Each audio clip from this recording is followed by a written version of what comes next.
We are your home theater and AV questions answered. This is AVRant. Want your home theater or AV question answered by Tom and Rob? Send it to question@avrant.com. Welcome to another edition of AVRant. I'm Tom Andrew, and I'm here with Rob H. This is AVRant. It's your home theater and AV questions answered. And this episode, we're recording at our normal time and everything, but next week, things are going to shake up a little bit. I can't be here at our normal recording time. We're not absolutely sure which one of us is going to be here and which one isn't, so you'll have to tune in next week to find out. It's a tease. It's a surprise. Could be anybody. Could be. Could be two special guests. It could be two special guests. That's not completely out of the question. Two people unknown to you completely who would just talk to each other about AV for 10 minutes. And then that's not the promise, though. In all likelihood, either Tom or I will be here, but almost certainly not both of us next week. So that's right. The problem with having me here instead of Rob is that we might as well just do the podcast twice. Because Rob's gonna want to come back and give his opinion on everything. He can't just let it go. Whereas I am perfectly fine going through life. Right. Not knowing what you guys talked about. It depends on the question, but that is certainly true in the case of many types of questions. And by many, he means just literally all. Just about all. Yeah. So it is short of literally all. There are a handful of question types that I will let go. So there you go. But will you actually do that? It's a semantic argument. I don't know. All right, Rob, what did you watch this week? Yeah, I watched Don't Worry, Darling. Which does not have a comma in there, so I have to assume that is the title of a person named Darling and not actually saying to anybody not to worry. But sure. There you go. It is Don't Worry, Darling, with an apostrophe but not a comma. So they were paying by the character. That must be it. So anyway, that's it came from directed by Olivia Wilde, who also is in it, although she's not the main character in it. She's supporting I know who that is, right? That's a person that I know who that is. Olivia Wilde? Yeah, I would imagine you know who she is. Maybe like if you didn't watch House, maybe like Cowboys and Aliens. She was didn't see that either. She has I recognize her. Very recognizable face, for sure. Anyway, she's not the star. Florence Pugh is the star, along with Harry Styles. So they're the two main characters. This movie was not what I expected in the sense that I hadn't looked up anything about this movie except for like seeing the cover art and the brief synopsis description that you can't avoid when you're seeing it on a streaming service. It was just a bunch of grammatically incorrect lines being read by people. I didn't go through the wrong punctuation too much with a fine-tooth comb on the synopsis because I try not to read too much into it. But grammar Rob comes out to play. You said it wrong. The emphasis is on the wrong syllable. Everything I could see from the images that come up and the synopsis and everything, it surprised me a little bit in that this movie was definitely not any of those things, not what you might expect. Rob? Okay, so I mean, I don't really want to spoil anything for people who want to go into it completely blind, but I mean, it's basically a mystery, which you wouldn't have guessed from anything that they talk about. But they were looking for their comma.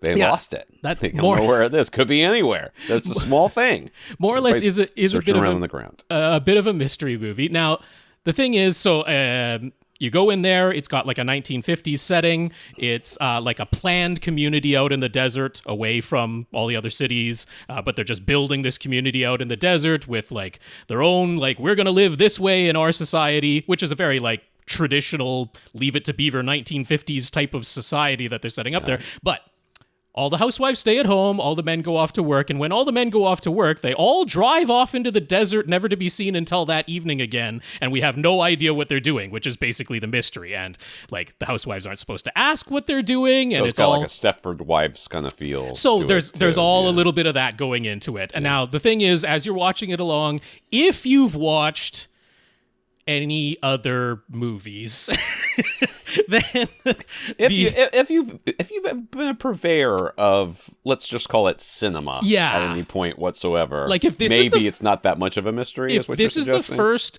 somewhat mysterious movie you've ever watched, I think you'll be like, oh, that's pretty neat. But if you've ever watched any other movies with this sort of feel, and you'll recognize the type of feel that we're into immediately, the resolution to the mystery is exactly what you think it's going to be. In in the overall sense, in the So narrative it's not sense. an early M. Night Shyamalan movie. It's a later M. Night Shyamalan movie where the twist is that there's no twist. It just feels like there should have been. So anyway, it's exactly what you think it's going to be, except the details of it are like, so the overall sense of, okay, what's going on here in this little neighborhood, it's exactly, you could guess the ending if you've watched other movies that are this type, but the details of exactly how it's all playing out is completely out of left field and honestly doesn't really make any sense and wasn't necessary. Like there's much more believable, easy ways for them to have explained everything. And all of that felt a bit... So, I mean, overall, I liked like 3/4 of this movie quite a lot. The performances are strong. Florence Pugh, always strong. I think it would have been interesting if the Harry Styles character had been played by Shia LaBeouf, who was originally cast in that role, but either got fired or walked away, depending on which person behind the scenes you ask. I'm going with fired, dude. Probably a combination of the two. I wouldn't. I don't understand how that guy still gets work, to be honest with you. I think him playing that role would have made this considerably different movie versus Harry Styles, who just kind of does his job, does it perfectly fine, but doesn't really bring anything spectacular to the role. So yeah, I liked like 3/4 of this movie, and I was really hoping that the resolution of the mystery was going to be something like creative and unexpected. It wasn't. So I was pretty disappointed by the ending. Not like terribly so. Like I say, if I'd never seen this type of movie before, I would have thought, oh, that's pretty neat. But yeah, just because it really wasn't anything new, I was kind of like, oh, that's too bad. It's too bad that it wasn't something I've never seen before and would have really elevated this movie. So Don't Worry, Darling was kind of more known for all the behind-the-scenes trouble that went on, because, like... I haven't heard anything about this. Yeah, well, there was the whole thing, like, that they were at, like, an award show, and people thought that Harry Styles went and spit on Chris Pine, who is also in this movie. I remember that. Which, if you watch it closely, he clearly did not spit on Chris Pine. To be honest with you, anytime a news story starts with such and such turned down this $10 million friend, like, shut up. Right. Like, I don't care who spit on who. I don't care who's dating who. Which I don't care who's wearing what. Yeah. I don't care any of that. And there was all the stuff. Olivia Wilde had an affair with Harry Styles on the set, which led to her breaking up with Jason Sudeikis, who served her custody papers while she was presenting the movie somewhere. Like, it was a mess. So none of which has anything to do with the movie itself. And then Florence Pugh, like, basically like noped out of all of the promotion. She did like what was contractually obligated of her and nothing more. She's like, this Marvel movie machine is way easier to deal with than this indie movie drama BS. That's right. So all of the behind the scenes stuff doesn't have anything to do with what's on screen. What's on screen, like I say, performances were strong. It was shot well. It was interesting for 3/4 of it. I was kind of let down by the ending, but overall, I don't think you'd be mad if you watched it. If you've never watched like anything with a mystery or a twist ending or anything like that, then I think you'll be impressed. Okay, very exciting. And they should add a comma. It's not that hard. They should add a comma. That's what they were looking for. Yeah. That's what's out there in the desert someplace, a whole bunch of commas. It's like a landfill full of Atari ET cartridges and commas. Either of those things would have impressed me. If it had turned out that they had been playing me all along and there was like it was all about the men were driving off and fixing other people's spelling and grammatical errors, I would have been like, I didn't see that coming. If you saw somebody in the car at the very end as the name of the movie popped up, some of the guys in the car came out and put the comma there and then drove away, you'd be like, finally! Or if they had been burying ET cartridges out there, I would have been like, cool. Or digging them up. Who knows? Or digging them up. Either would have worked. Would have been tough in the 1950s, but still, would have been a surprise. Would have been much more of a surprise. Maybe it's a time travel movie. Than the actual movie. I didn't watch crap this weekend. Okay. I was working all weekend. I helping out at the local bike shop, but the owner of the bike shop was doing a charity ride where he goes out there and supports the charity ride and helps make sure that all the riders who have problems break down. So I went into the bike shop and ran the bike shop all weekend. Okay. Which was fun for me, exciting. I like doing that. We're pretty good friends, so I'm excited about that. I did watch the first 3 episodes of The Mandalorian. Season 3. Season 3. Yeah. Which I will say, if you have you got like 4 episodes into the first season and went, man, this is freaking boring. I understand where you're coming from, because that first season, first and last episodes, great. Everything in between, like, what is going on with this stupid show? I don't even really remember anymore, to be honest. Exactly. It's just filler. It's like it's 8 episodes of filler, as far as our 7 episodes of filler, whatever it was. Second season was better, but this season you can literally start this season. Never had seen anything, and they'll I just spilled my water. Nice. It will never. You will never have to. They explain just enough. Okay. The third episode is all. It's kind of like that. What's the game show that you like? The video game show that they have one episode that's like completely off. Oh, Mythic Quest. Mythic Quest, right? They have one episode. This episode, yeah, this episode was the third episode is 2 other characters. They kind of show a little bit of Mandalorian at the beginning and the end, but 2 other characters are from that showed up earlier in the season. I don't even remember either. I don't think I remember either of them all that well, and it was fine. I mean, it was interesting, whatever. And this time, because one of the things I've liked about the Star Wars shows is we get to see sort of the inner workings of the Empire. Yes. And it's like an Andor. That's one of the things I really liked about that show. This episode shows the inner workings of the Republic or the Rebels or whatever, just after, because this show is set just after Return of the Jedi. This is after Return of, this is like 5-6 years after Return of the Jedi. So we haven't got to episode 7 yet in this timeline. Yeah. So this is sort of showing a little bit of the inner workings of what's going on there. They could definitely do some more of that. And so it's after the Empire has fallen, but we're still rebuilding society. Yes. Okay. So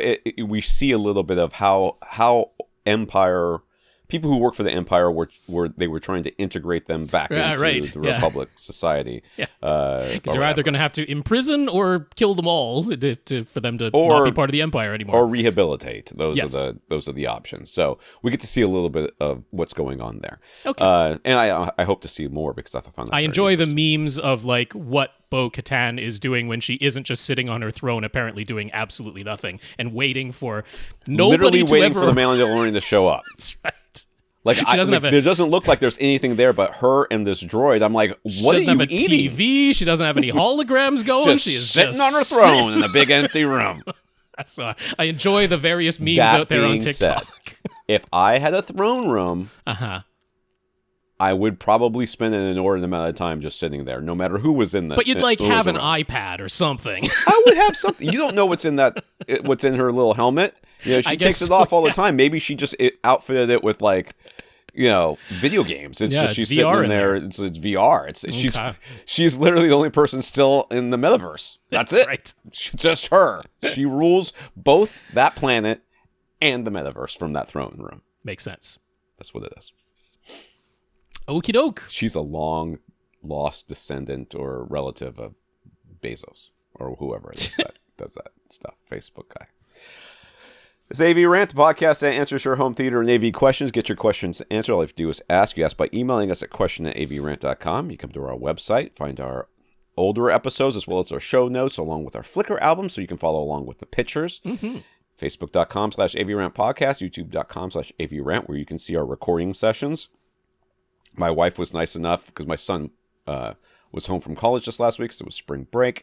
And she was like, oh, you should help your dad try to market AVRant so he can make some money. And my son was like, you should try putting stuff up on YouTube. I'm like, shut up.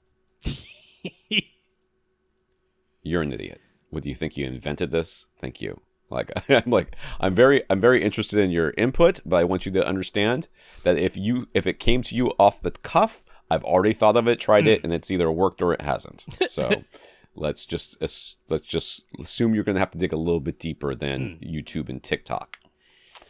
Contact Rob directly, rob@avrant.com. Twitter's First Reflect. I'm Tom at avrant.com. I want to thank our listeners of the week. To become a listener of the week, support the podcast in some way. One of the ways you can do that is going to avrant.com. Click on the Buy Us a Cup of Coffee link, which will take you to a PayPal donation site. And we want to thank Richard for doing that this week. Thank you very much, Richard. Yeah, that's very nice. PayPal donation from Richard. So thank you very much for the financial support.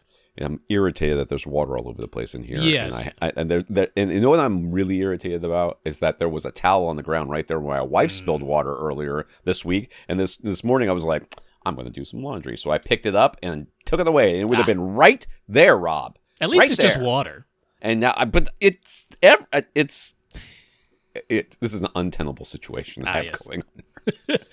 Also want to thank our 138 patrons over at patreon.com. Patreon's a service where you sign up to become a contributing subscriber to our podcast. Every month they'll take some money from you and give most of it to us, minimum of $1. So that's $12 a year to help support this podcast. It's not that much. So right now we have 138 patrons just waiting for you to sign up for your $1 a month subscription. So thank you very much to our patrons. Yeah, that's patreon.com/AVRant podcast if you'd like to sign up to make an automatic monthly donation. So a big thanks to our 138 patrons over there. If you can't support us financially, support us in some other way, and we'll mention you here. We got a question, I guess, or a text support from a request from David, who has a whole bunch of Blu-ray movie codes from his collection, and he's not sure if they work or not. So he's asking us to make sure that they work so that he can redeem them himself, which is not something we would do for ourselves because that would be against the terms and conditions. The terms of service. That's right. Terms and conditions or whatever. So, David, we will help you with that because we are selfless human beings. That must be the reason. Thanks, David. We also got notes of gratitude for keeping the podcast going through, I don't know. It's Tuesday when we're recording this, and something's supposed to be happening in the U.S. on Tuesday, which may or may not cause some sort of event that might violent in nature. So let's hope that didn't happen. But if not, then that's the thing that we are. That's what's in the news this week. God help us all. We got notes of gratitude from David, Joe, Julian, Dan, Richard, and Klay. Klay really appreciated our advice about upgrading from a 55-inch plasma to either an ultra short throw projector or an 85-inch flat panel. Since price was a factor, he wound up going with the 85-inch Samsung QN90B QLED. He's really enjoying it, and he's also going to follow our advice and never look back or bother to compare it to an OLED or read any reviews or anything online. Never search for this product again and for the love of God, don't post it on Reddit. That's right. Don't post it on Reddit. They probably have a bot to tell you that you bought the wrong TV. Don't post it on Reddit. So, I mean, it's big, it's beautiful, looks even better than his plasma. It's definitely bigger than his plasma, does all the HDR things, except for Dolby Vision, but don't worry about that. So, yeah. People love to speak in absolutes. They just love it.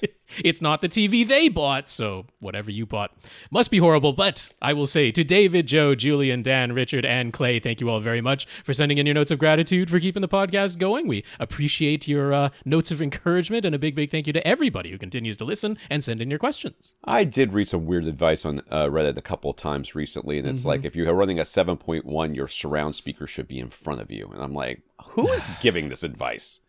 Who are these people? Like, I I've mean, done even it, if and you're it just sounds looking great at to me. Dolby diagrams, it doesn't show that.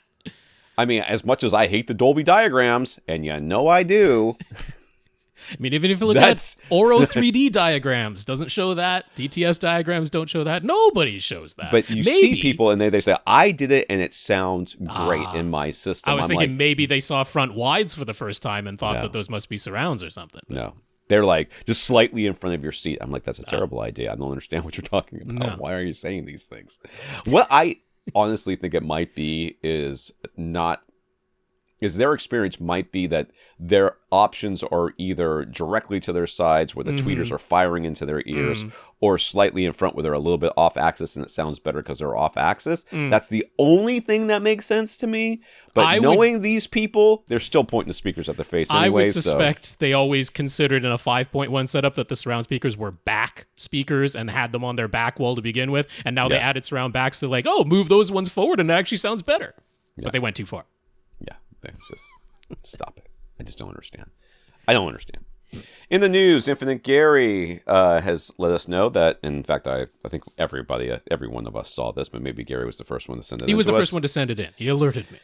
As promised and surprisingly on time, Dirac Live is now available for the newest 11 and 15 channel Denon Marantz receivers in pre-pro. Let me just tell you, compared to just about every other manufacturer out there, Denon has been one of the Denon and Marantz, and I guess Sound United in general, have been some of the best about actually delivering the things that they promise in a reasonable amount of time, if not on time. I still don't believe them, but when it happens, bonus. Yes.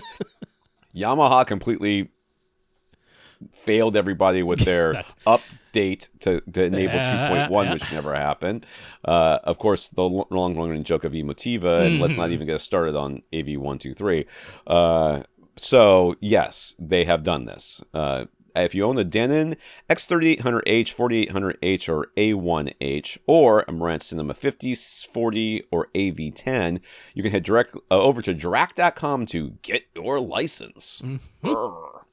Once you click on your model number, you'll have the option to purchase either Dirac Live Room Correction Limited Bandwidth for $259 or Dirac Live Room Correction Full Bandwidth for $349, which I'm going to be honest with you, I would never, ever do. It's a little spendy.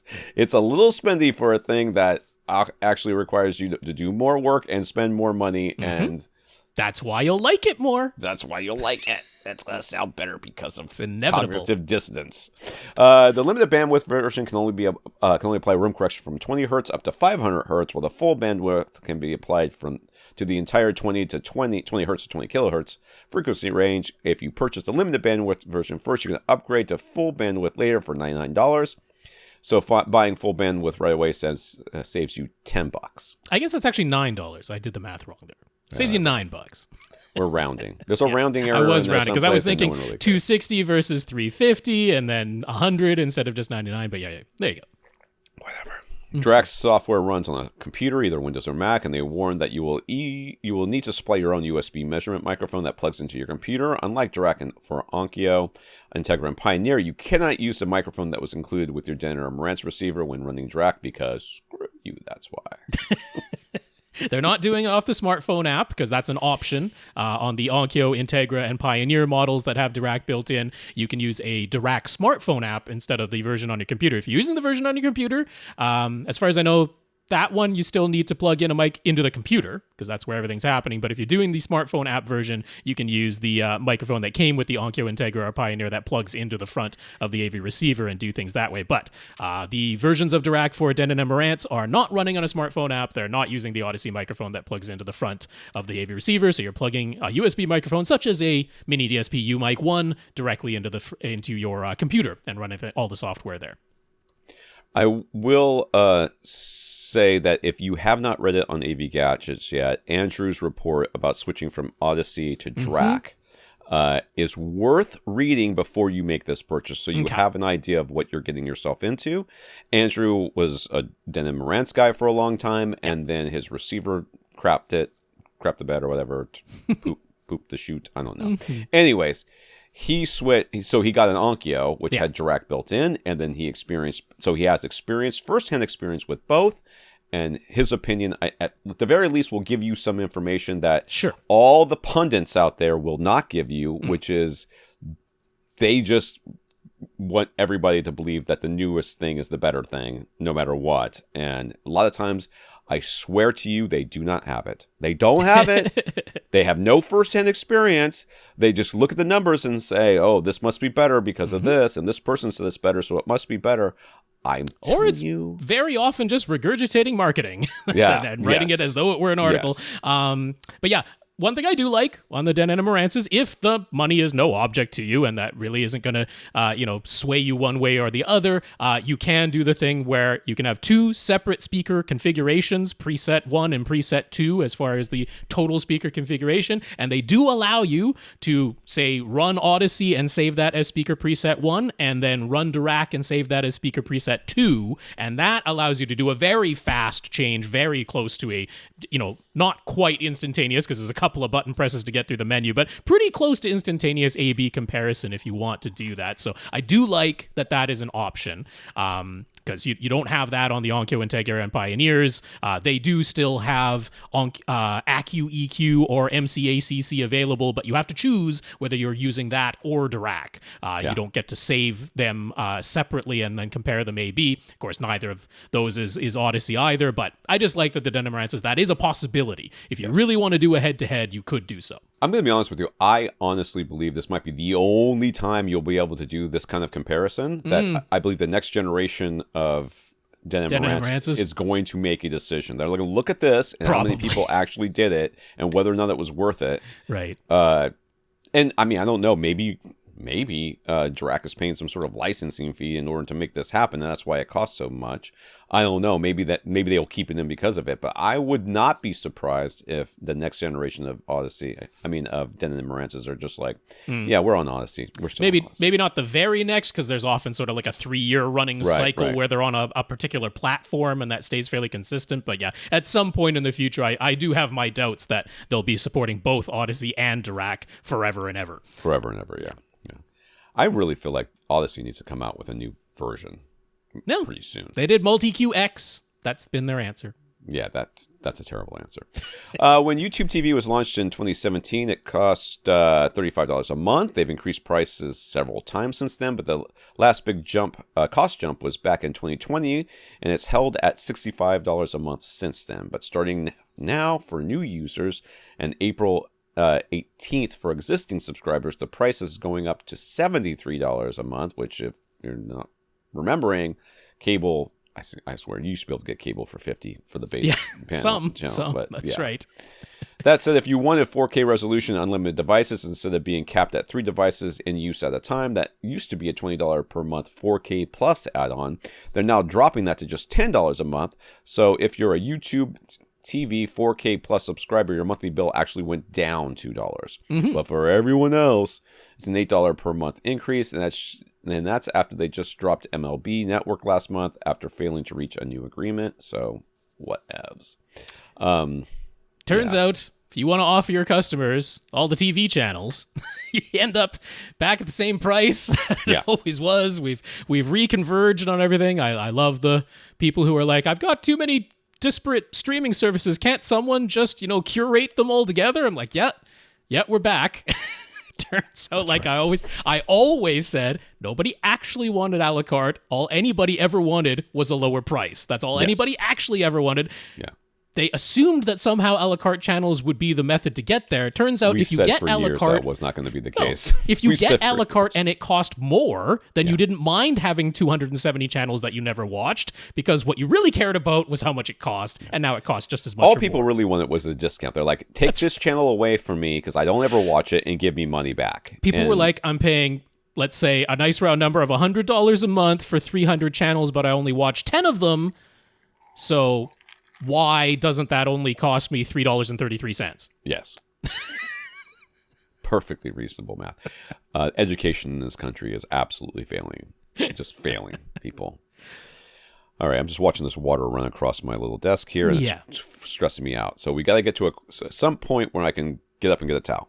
Okay. Joe, this is a comment, wanted to share his 2 cents regarding value versus more expensive projection screens. Okay, we're talking about projection screens, the value ones versus the expensive one. He's installed several from a number of different brands and price points. In his opinion, attaching the screen material with snaps, which is the way Stuart does it, is easiest, so he disagrees with Rob a bit on that one. He also appreciates that with the more expensive screens, they'll include rigid corners as opposed to having joints that you piece together at the corners, which I can understand. That makes a weak point there. Along with thicker, more rigid frame material that ensures perfectly square frames without any twisting or warping, which he's experienced with some less expensive frame options. Yep. Also, he thinks it's worth keeping in mind that the more expensive screens are typically targeted at custom installers rather than direct consumer direct, so profit margins for the installer are kind of baked into the price. Mm-hmm.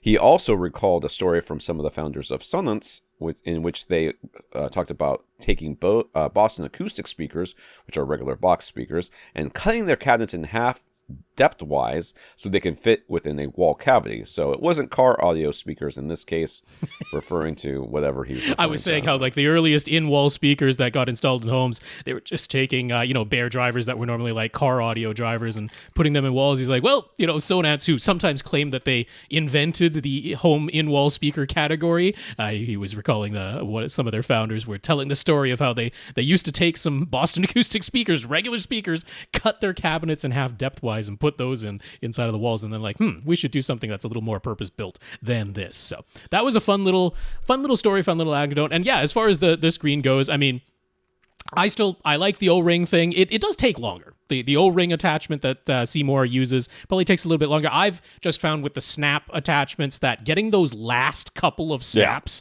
on is like... Yeah. Can I get me and 8 friends and somehow all share one hand? Because that's the type of strength it seems to take for the last couple of snaps. So as rock climbing being one of my more main exercises, I often consider my hand strength and forearm strength in particular to be above average. Above average, yeah. Above average, right? So when I put together my screen, I remember thinking, because we had talked about that, I remember thinking, oh, I'm not going to have any problems. Yes, I had problems, just like everybody else did. I don't remember how the silver ticket ones go together, but I do remember going, well, this is harder than I thought it was going to be.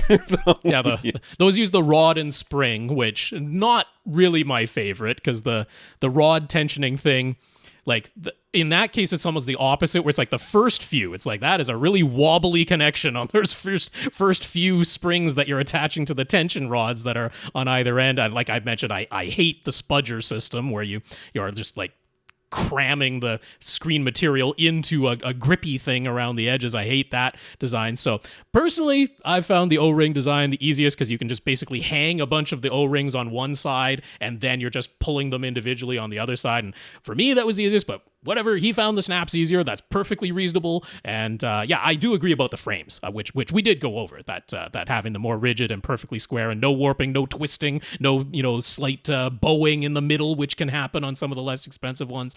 Even when they have sometimes installing, like they'll have like one vertical support thing that goes right in the middle of the frame, and sometimes getting that in there is a real pain. So yeah, all agreed, and I agree that the profit margins are kind of baked in there for the installers. So good stuff. In agreement.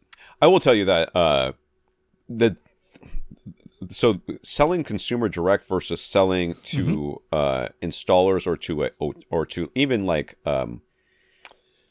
I'm talking any product here. Just having to sell to shops. The shops have an impact on how the product is made. So a shop will not carry your product if they're going to get a bunch of returns on it. So one of the ways for manufacturers to get around that is to sell directly to consumers, because consumers will just normally they're not gonna bring it back to try to ship it back, because that's a lot more trouble than just throwing it back into the box and bringing it back to the.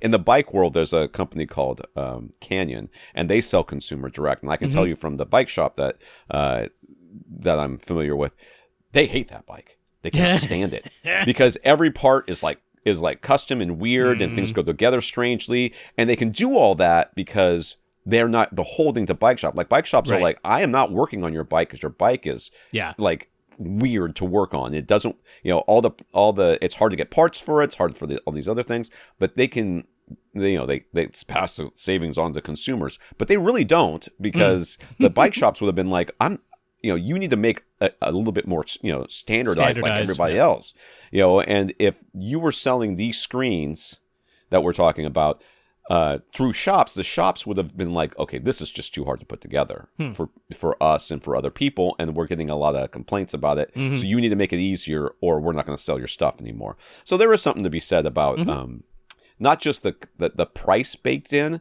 but there's a feedback mechanism there that is lacking when you sell directly to consumers. Because a consumer, especially, they're like, well, this costs a lot less than normal. They'll either tough it out because the barrier to sending it back in is just too high, and they're buying one at a time.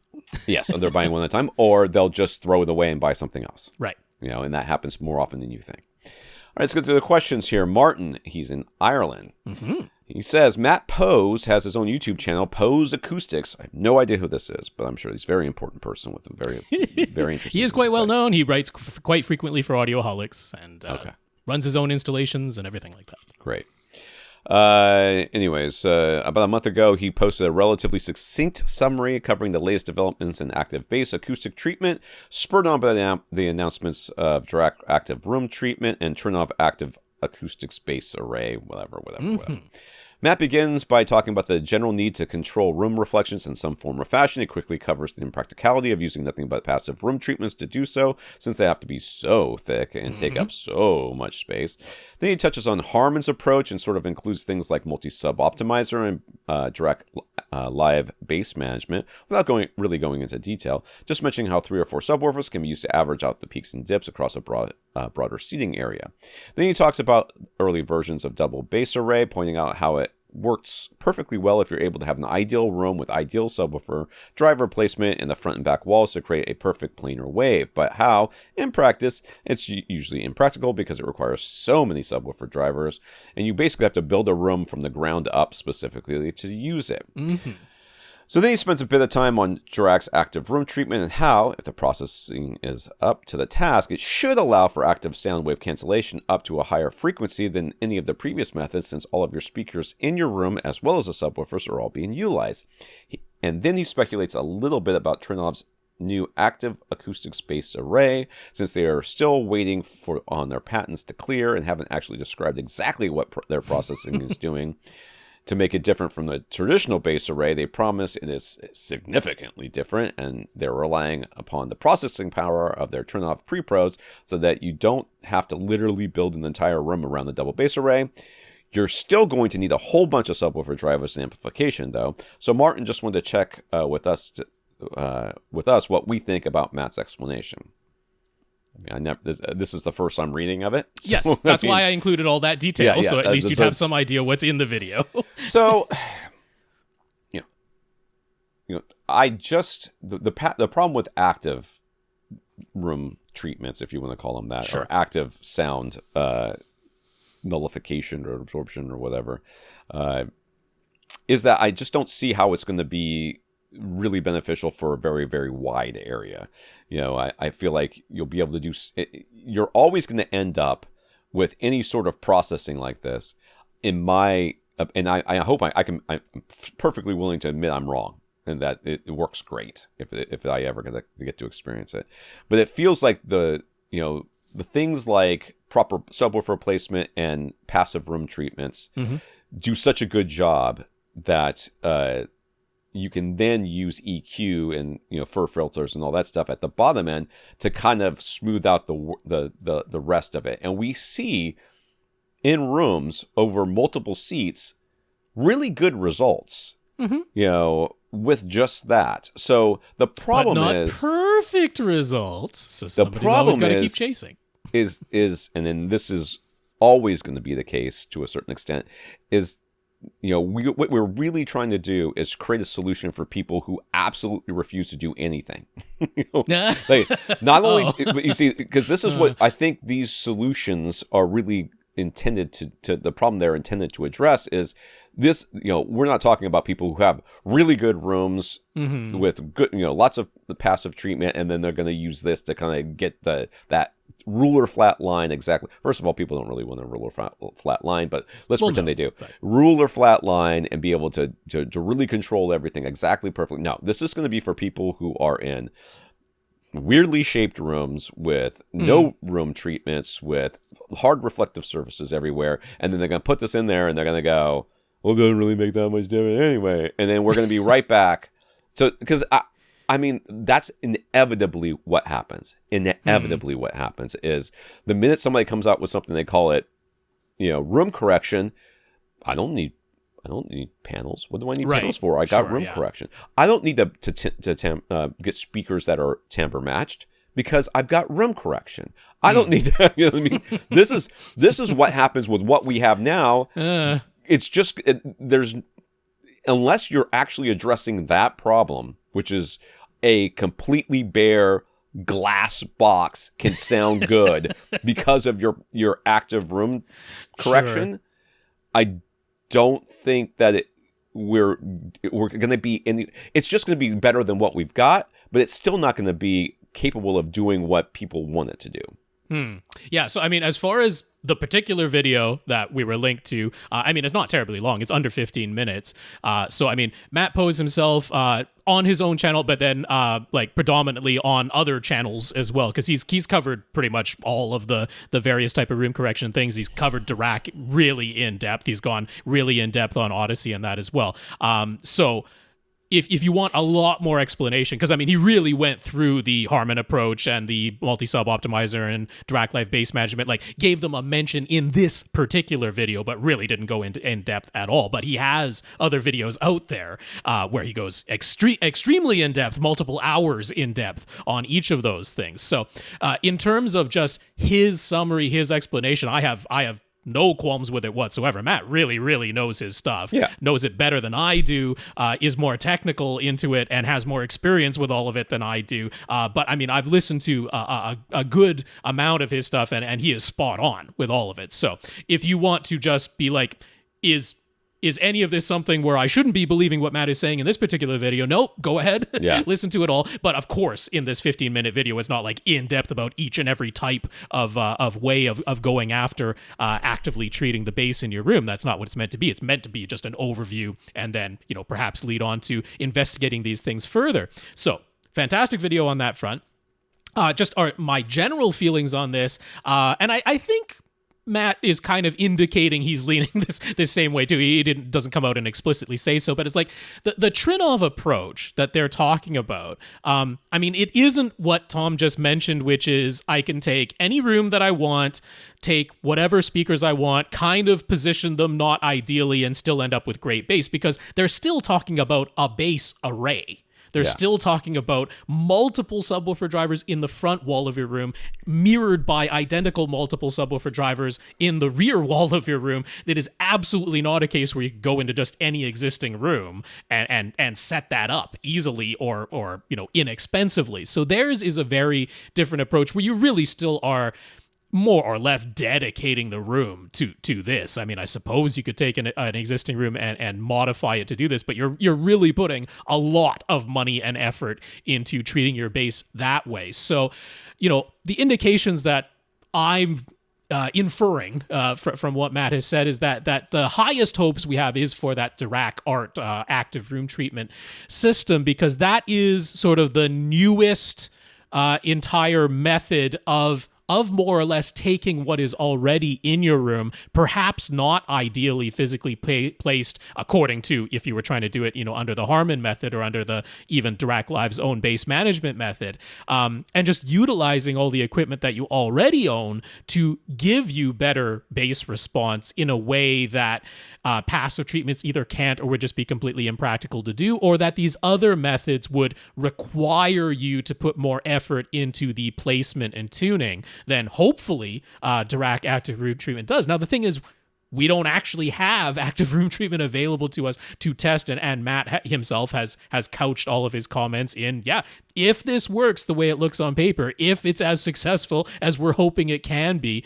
But I mean, where we have seen Dirac active room treatment already applied is in some of their car audio systems. And that's harkening back exactly what Tom said, which is that in the car audio systems, it's successful because they know exactly where all the speaker drivers are placed, and they know within a pretty small window where the listener is placed. They're going to be in one of the seats of the car. There's somewhat of a change because different heights and seating positions and that, but more or less, within a fairly tight tolerance where the listener is going to be relative to all the drivers, all the speaker drivers in that car. So trying to apply that to the home environment, you are still going to be limited by where you are measuring the listening positions are going to be. It's not that you can have active sound wave cancellation or sound field synthesis across literally the entire room. I guess you could measure, an infinite number of positions and try to do that calculation. There's only so much you can do, though. That's the thing, right? Waves pass through each other. So, at certain locations, you're going to be able to manipulate what the wave pattern is at that location.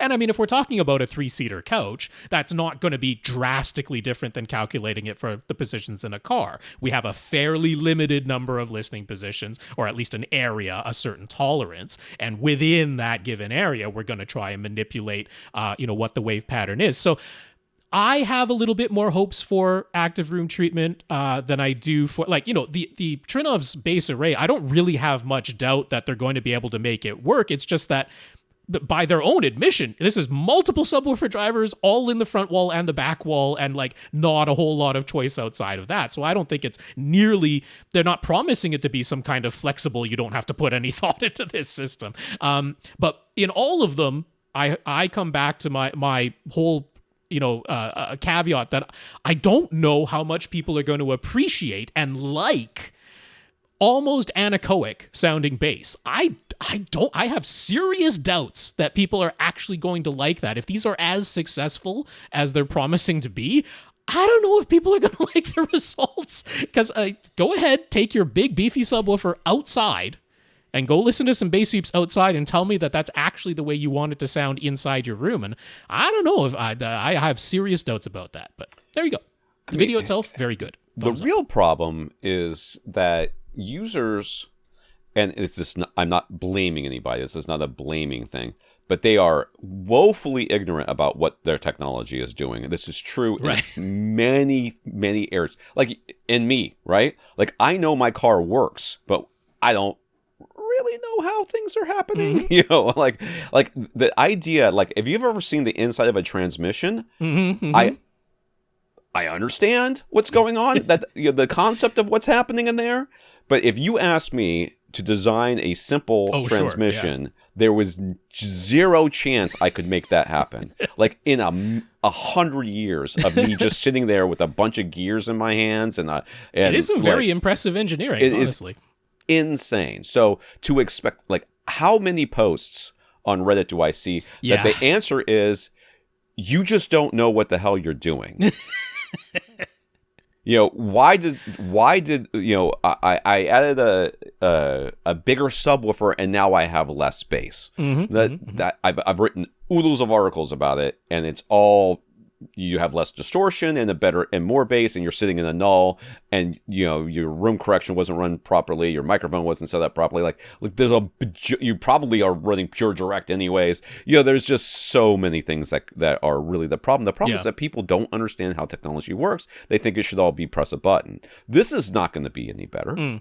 I do have fairly high hopes for that Dirac art, mainly for the scenario I'm envisioning, which is, look, most people out there, if they have a surround sound system, they have one subwoofer. It's still 5.1, 7.1, and it is 0.1. That's what most people, if they have surround sound at all, that's what it's going to be. And then most people really only care about the one seat that they care about. And something like, at least on paper, something like Dirac Live Active Room Treatment, it really could do something very beneficial there, right? Because before, people never had those lower frequencies being played out of anything besides the single subwoofer, which itself might not be ideally placed for the one seat. And then when you really only care about the one seat, you have a very limited and tightly packed series of measurements that you're taking. That is something where, you could do a lot in that crossover region with that system. On paper, and I believe in the real world, there's no reason I foresee why that couldn't be very successful. So that's the type of thing where I'm like, okay,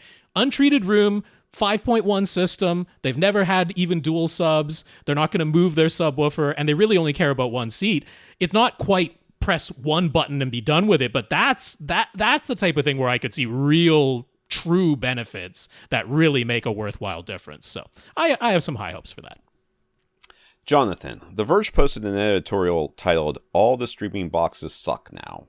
The author starts with the premise that we were essentially promised an idea that streaming boxes would replace cable boxes and make it easier for users to find and organize everything they want to watch, while also being game consoles and controlling our smart homes.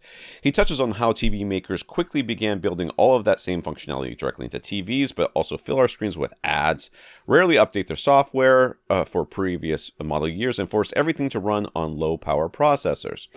Meanwhile, the streaming boxes have basically become loss leaders and are raced to the bottom. The companies that make streaming boxes all have content apps of their own, so everybody's primary goal is to stay in just their app. And that means we never got the universal search and organization we envisioned, and the experience is actually getting worse every year, not better. He specifically mentions the Apple TV and NVIDIA Shield as the sort of exceptions. At least they offer powerful processors that load apps quickly, but they're still hamstrung by the app experience, and no matter what you do, there is no single box you can point to that does everything the best. Jonathan, that's true. Jonathan would like to hear our thoughts on the topic. What do we say? Okay, let's start with the very beginning, which is we were promised. Okay, were we? I know. Were we promised, or did some engineer say, This is all the things that are possible that we can not put even into engineer. this box. It was a lot of tech writers and reviewers and stuff who got excited and started talking about what they envisioned all of this stuff could do. I'm not even going to put this on the manufacturers. I still talk about what I envision DTS:X and Dolby That's Atmos to right. be. And that is if you want to put your stupid surround speakers in front of you, then you should be able to do that. And Right. Atmos should be able to compensate for that in some way. But that's not the way it works. That's not what it is. Okay. And So the were we engineers never promised? said it was. Yeah. Were we promised, or was that Yeah. always a possibility? Like, I mean, I can envision a box that does all kinds of things. Literally everything could be built into your TV, and then HDMI ARC could actually work. It would be great. But it's, and then the race to the bottom is all about, I mean, it still continues to be, and it will always be consumer driven. That's people do not value what they do not understand. And as per our last question, people don't understand home theater gear. No. Like at all. Like They don't understand the physics of speakers. That's why they are constantly asking for smaller, thinner, lighter, less intrusive speaker solutions that you cannot, that are so small that can't be seen with the human eye, but yet produce thunderous bass because they don't understand physics. They don't understand how processors work or how streaming boxes work, how multiple apps work. Most of them don't even understand how the volume works. Like I just saw a comment on Reddit today. I was reading this morning, and the dude was upset that his receiver volume was going up in half a dB, and he wanted to go up either slower or faster. I cannot remember which, but I do not care because, like, my lord. I mean, what else? What else can we not understand about all this stuff? So, yes, the consumer wants the least. They're going to pay, just like Rob said earlier. People never cared about a la carte. They cared about price. People don't care about, they want all the things that you just said, but they want it to be the least expensive humanly possible. And no one thinks they should spend more than $100 on a box. Or no one thinks they should spend more than the very least expensive example of the type of thing that they're looking for, even when they say, well, that very least expensive one, you really aren't going to enjoy using it. And to make it enjoyable to use, it's going to cost 3 times as much. But they go, but there's this one that costs 3 times less, and it promises to do all the same things. So, I mean, I believe my generation too, right? is still stuck on VCR pricing. Yeah. Like, my generation is like $100 for a VCR. You got like a really good VCR. Like, you got a very, very good VCR. You got a Sony that had good tracking and automatic, whatever, and all that stuff. A very good VCR for $100. And they still believe that anything that is a source should not cost more than the $100. Sure. And I think that has translated over to other generations as well, because thanks to Roku and things that's gotten, even now it's like $25. Yeah, $30. That's it. And I mean, look, when Roku came into the market, they were losing money hand over fist. Their whole thing was, let's just we can't charge $0 because then people truly don't value it whatsoever. But we're going to charge less than it costs us to actually make and put these things out there. It is going to be a loss leader, but we're going to get a bunch of people to know our name and use our stuff and get locked in. It was always the idea to eventually just start selling them ads, start actually charging the app providers to be on the box because so many people have them. The whole thing was getting the money from something other than selling the boxes. That was the plan all along, and they had to absorb losses for years at a time to I don't even know if they're profitable at this point. I think they said they were finally profitable, but I'm not even 100% sure on that. So yeah, it's an interesting business practice to go at things that way. But I mean, all of this, you can sort of do a more macro view, which is to get the idea that the Verge author was envisioning, that you could have one box that always provides the best experience from any of the app things, and you can search across all of them or have a watch list that goes across all of them. Like, all of these great ideas that sound great for the consumer, it all hedged on the notion that you could get a whole bunch of different companies to all agree on one approach. And like that essentially never happens. Like, the closest we got to it was DVD. I think that's the closest we ever got to it. And even that had competitors. It's just they died out really quickly, and DVD just steamrolled ahead. But I mean, we haven't had something like that, I think, before or since. Like that was really the outlier. And I mean, funnily enough, look at how much money that made everybody. You'd think they could go, hey, that was super successful. Maybe we should try to do that again. But then we have the example of like, well, ATSC 3.0 was kind of supposed to be that same approach for broadcast TV. They wanted to plan it all ahead and get everybody on board. But the reason it's so delayed and unsuccessful is because they just can't get these companies to agree. They just won't do it. And as long as Netflix is out there doing its own thing and making their own money and happy the way they are, they don't have an incentive to come and play ball with Apple and their TV app and Roku and their Roku app and anybody else who wants to absorb all of Netflix's metadata but then not show you the Netflix interface, which Netflix pours a bunch of money into that. So all of these companies are like that. The notion that, you got to have like 4 or 5 different streaming boxes if you want to have the very best experience from 6 or 7 different streaming services.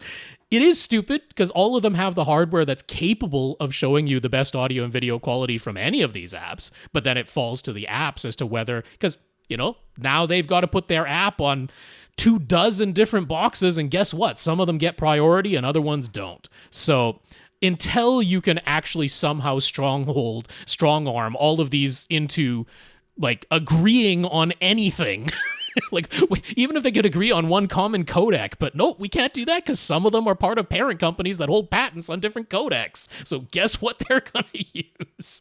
So I think it's a losing battle to ever envision that the consumer experience is going to be what drives business. Has that ever been the case? Sometimes that's been the marketing. We're the company that cares about the consumer experience. But if that's unsuccessful, they'll turn on a dime to make, half a penny more on whatever unit they're selling. So there you go. I think it's a macro problem as much as it is a micro problem. But I do kind of agree. The boxes seem to be getting kind of worse every year as opposed to getting better. I have to kind of agree with the author's take on that. Not in an out-and-out hardware sense. They're always getting a little bit better in the out-and-out hardware sense. But the actual experience, number of ads we're seeing, and how it is just becoming disparate. Yeah, it's kind of getting worse and worse. Yeah. Scott has a dedicated home theater under construction. The dimensions will be roughly 18.5 feet long by 14.5 feet wide and a little less than 9 feet high. He'll be installing a 7.2.4 configuration and using all in-wall speakers. The front of the room, the front left and right speakers will be on either side of the projection screen, basically flush with the screen mounted in-wall, but behind the screen there's a recessed area about a foot deep and basically the same size as the screen. He'll be using an acoustically transparent screen, a Stewart MicroPerf. So his center speaker will be recessed behind the screen by about a foot. He's been working with a theater design company and got their plans for acoustic treatments. They expect many panels to go on the side wall, back wall, and ceiling. They'll all be covered with a stretched fabric wall system, but when it comes to the front wall, their plan is to leave the flush parts of the wall on either side of the screen completely bare, while having some absorbers within the recessed area surrounding the in-wall speaker. When he asked about it, they were a bit vague in their answer and just said it's what their prior experience said was the best way to do things. Scott had expected they'd basically fill the entire recessed area behind the screen, but they didn't. What's our advice? How would we recommend acoustically treating the front wall? So he's got a recessed area, basically, so the screen covers the entire recessed area? Yeah, more or less. Yeah, other than just, sort of the frame around the edges. Imagine you've got a front wall. It's got sort of a recessed cubby into it, but it's large, and it's basically the same size as the screen that covers that. And the screen is acoustically transparent, so you've got this recessed cubby back there, this big recessed cubby back there. Yeah, I mean, I just shove it full of insulation, but that's my thought was that, like, if I were doing this DIY, he's probably got identical 3 speakers across the front. That's perfectly fine. They're all in wall. That makes sense. But I would probably construct just sort of like a stick framing that's closer to the front of that recessed area and have my center speaker installed there so that, it's essentially all within the same plane as the front left and right speakers. Because what I wouldn't want to do is have my in-wall center at the back of that recessed area and then fill all around that with insulation. That probably would result in it sounding different in timbre than the front left and right speakers. So I would physically want to bring the center speaker forward. And I mean, it doesn't have to be pretty because it's going to be visually hidden by your acoustically transparent screen. So literal just some stick framing at the front of that recessed area, install my in-wall center there. And then, I would just cheap, loose fill insulation. But I would fill up that whole cup because that'll act as a bass trap for your room now as well. So, I mean, I guess the concern is if you have, like I say, I wouldn't have the center at the back of the recessed area surrounded by insulation. I think that's what it sounds like to me that they're going to do, right? They're going to put the center at the back, so they don't want to put too much insulation around it. Think about the off-axis response. That's right. You don't want the 15 degree from center off-axis sound just blowing into insulation on either side. Yeah, that's right. Because that will definitely harm the width of that speaker, the width of the performance of that At the same speaker. time, even though it's only a foot recessed, so you shouldn't really be dealing with first reflections or anything like that coming off of the sides. I would kind of want to heavily treat the sides, the whole perimeter of that recessed area, because I wouldn't want any funky reflections, bouncing off of that extra 1 foot on the, sides, top, and bottom of that recessed area. I would kind of want to heavily treat that if the center speaker is going to remain at the back of that 1 foot recessed area and into the walls. So, yeah, my whole thing, I would just want to put in the stick framing and bring that center speaker forward, and then I can fill that whole 1 foot area with insulation. That'd be my approach to do it, and that wouldn't greatly impact as long as you're using a crossover, setting the speakers to small. Yeah, that wouldn't greatly impact the the timbre of the sound as far as the mid range and the treble goes, of having the front left and right speakers in the flush part of the wall at the front and not having a bunch of insulation around them, and then having insulation behind the center speakers. So that'd be my approach. Yeah. Richard in Montreal. Richard and his wife have a house with a basement that was already finished, but they're doing a big renovation. Now the basement has been demolished so that they can refinish it, starting with a clean slate. Part of the plan is to have a home theater area. Not a room, an area. That's right. So Richard would like some help planning the pre-wiring and other aspects of the home theater. He seems pretty set on the planned layout. The theater would take up the left portion of the basement. The space for display and the front speakers is basically determined by a support beam that cannot be moved. The right-hand side of the theater area will be totally open to the rest of the basement, and the other side of the theater's front wall would be a home gym. So there'd be another room there or something. There it is. I see it. Okay. Mm-hmm. Yes. And it's sort of not really L-shaped. It's just sort of weird shaped. No, it's it'd be a difficult shape to describe what the basement as a whole. I guess you could say the entire basement is kind of like a T shape, but then there are the utility room, the bathroom, the gym, and everything are closed off by doors. So you'll want to come to the Flickr album and look at the diagram if you want to see the entire layout. But I mean, essentially, you've got a theater area that's taking up just the left portion of an open basement, and then it's completely open on the right to an unusual shape. Yeah, the way this thing is organized, you have to. The left side is actually facing down. The front is facing down. Sure, yeah. So I just wanted the words the right way up, so it's not to be too confusing. I understand. So the theater area will roughly be 12 by 12, and the ceiling will be 7 feet high once the flooring and ceiling are finished, but there's a soffit overhead going left to right, sort of in the middle of the theater area, ceiling to cover a duct. So it's even lower than 7 feet at that point?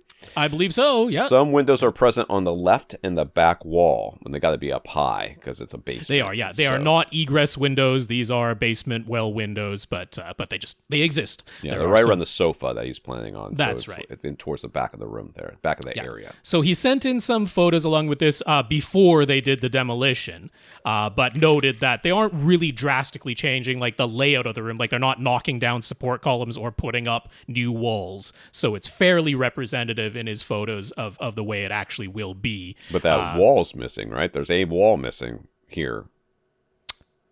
Isn't there?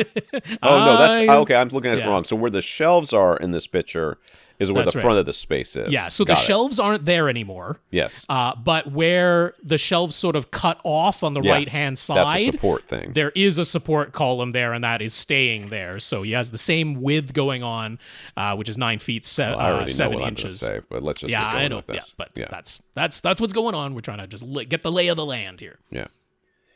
All right, I got to scroll down through all this crap. Yeah.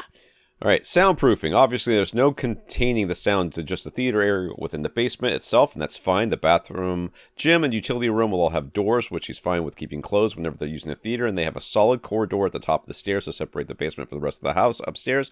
But you'd like to be able to use the theater in the basement without the upstairs part of the house hearing it. Well, you've just increased your budget significantly, sir. Because you said hearing it. That's like any bit of sound coming out. No, I mean, just Okay.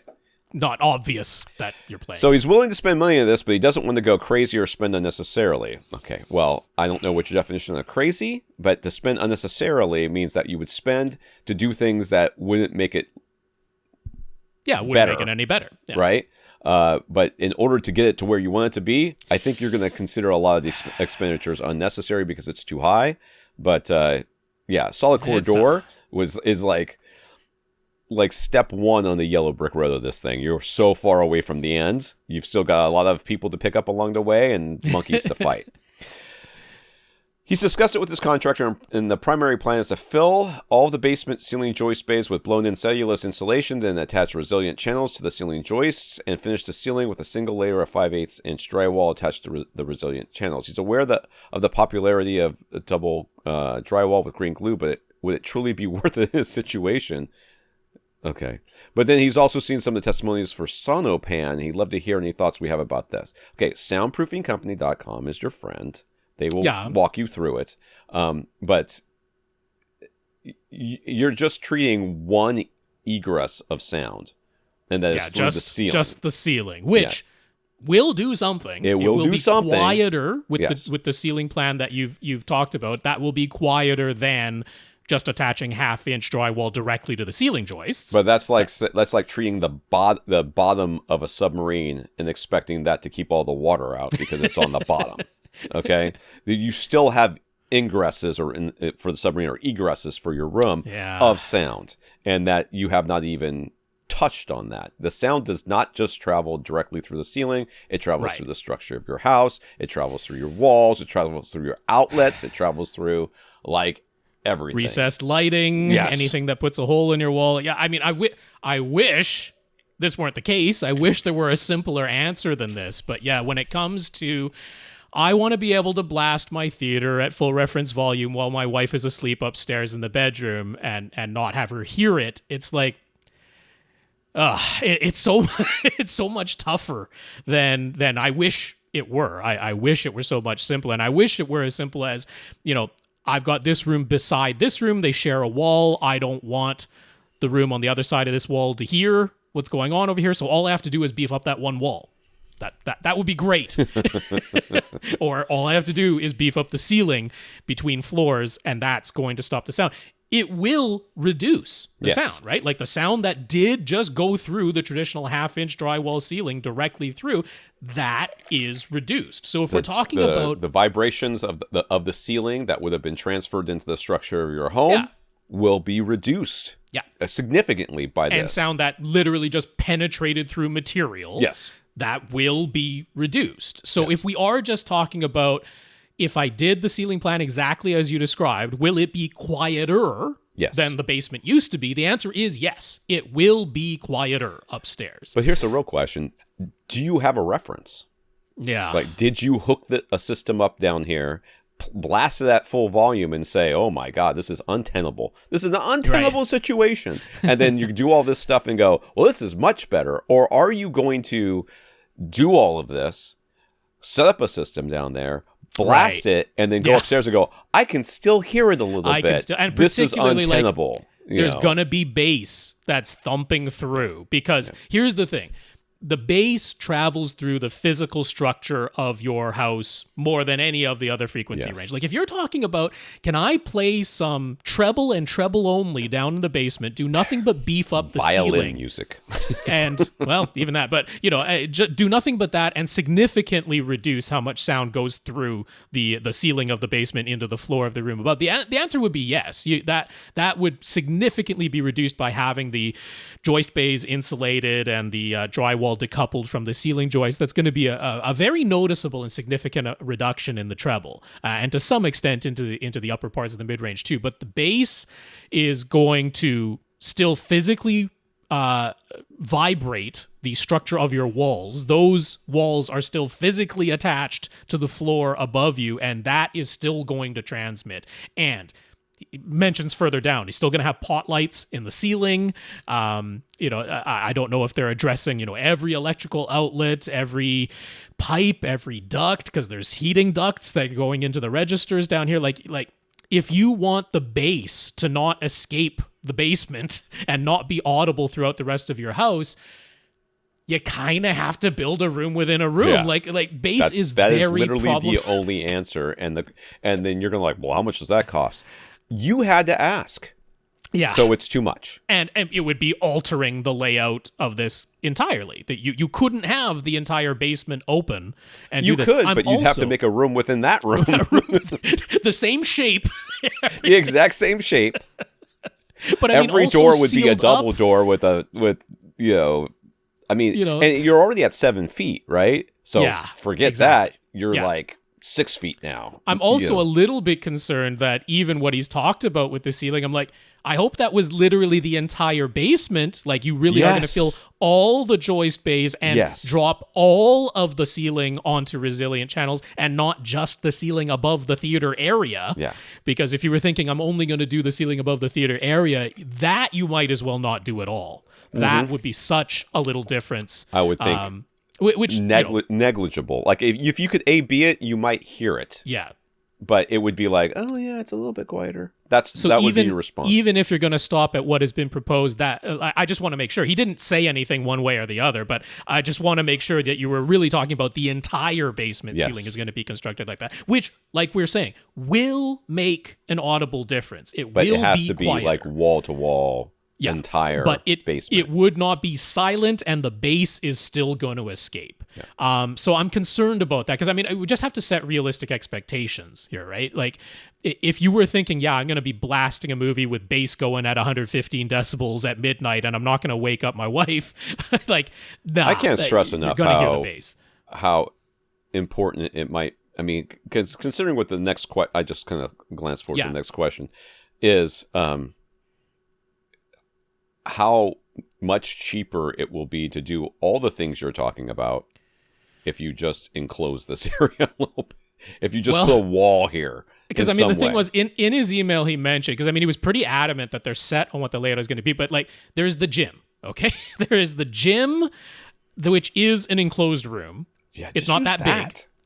But he said that was originally his idea. Originally, the idea was laid out as the gym was going to be the home theater. But they decided against it because they wanted the gym to be more of its own separate area. And in particular, they want to have company over and didn't feel like cramming everybody into what is going to be the gym room just to watch, something as a movie. That they like the idea that it's going to have the bar areas open. I'm going to be honest with you. If you do not actually use a gym in your current home... I cannot stress this enough. Home gyms are for people who absolutely love doing exercises on the same equipment over and over again for the rest of their lives. Now, I have an autistic brother, which some people on this podcast know about. My autistic brother does 50 minutes of elliptical exercise minimum a day. The man goes through elliptical machines like you would not believe. We have my parents have because he lives with my parents, professional grade, like the gym quality elliptical machines. They have to have it serviced at least once a year, sometimes more, because he absolutely wrecks those things. He just eats them alive. If you are that type of person, then you should have a home gym. If you are not that type of person, that if you're just thinking we'll get a gym and then we'll start using it, that is a room you will never enter again. You'll do it a couple times a year and that'll be it. Right after the new year, when you make your resolution to start using the gym again. I think in terms of us answering this question, we need you to decide what is it you really want to get out of the home theater area? Because if it is the thing of, I want to blast this movie at full reference volume at midnight and not wake up my wife who's upstairs in bed, then I think the only reasonable thing to do in this basement is to turn what is currently labeled as the gym into the home theater, because that you could actually quite effectively soundproof. You could make what is smaller. It's going to be small, it's going to be small. You can build the double wall to the outside of the existing walls. You have enough space to do that in the rest of the basement, so you don't necessarily have to shrink what's inside of the current walls. But that's the one where you could have a room within a room construction. You really could contain the base in that enclosed area.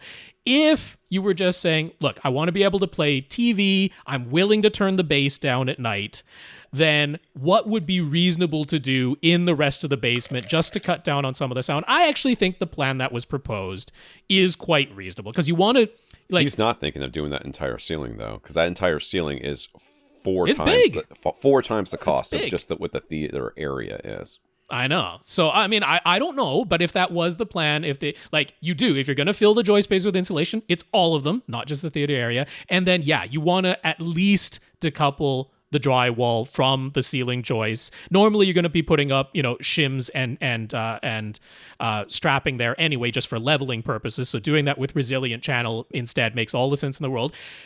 You have to watch them install it, though. You, the owner, have to be there and be willing to stop the installers, because the number of times that drywall is installed on resilient channel correctly when somebody isn't watching them like a hawk, I think is probably going to be 2% of the time. I'm just pulling a number out of my butt, but the fact of the matter is resilient channel and drywall is rarely installed correctly. And as soon as you put a screw that goes through that resilient channel into the joist, you might as well not have the resilient channel anymore, because you've just short-circuited the thing. So it's not simple. It would be worth doing, but if you really care about soundproofing, go back to putting it in the gym. But we got to move on, because otherwise we're never going to get to other. I will just say one last thing. The benefit of having the home, getting gym equipment like recesses into the wall, or it can be pushed to the side or something like that. Right now they have an elliptical machine with a stupid fan on it thing. Yeah.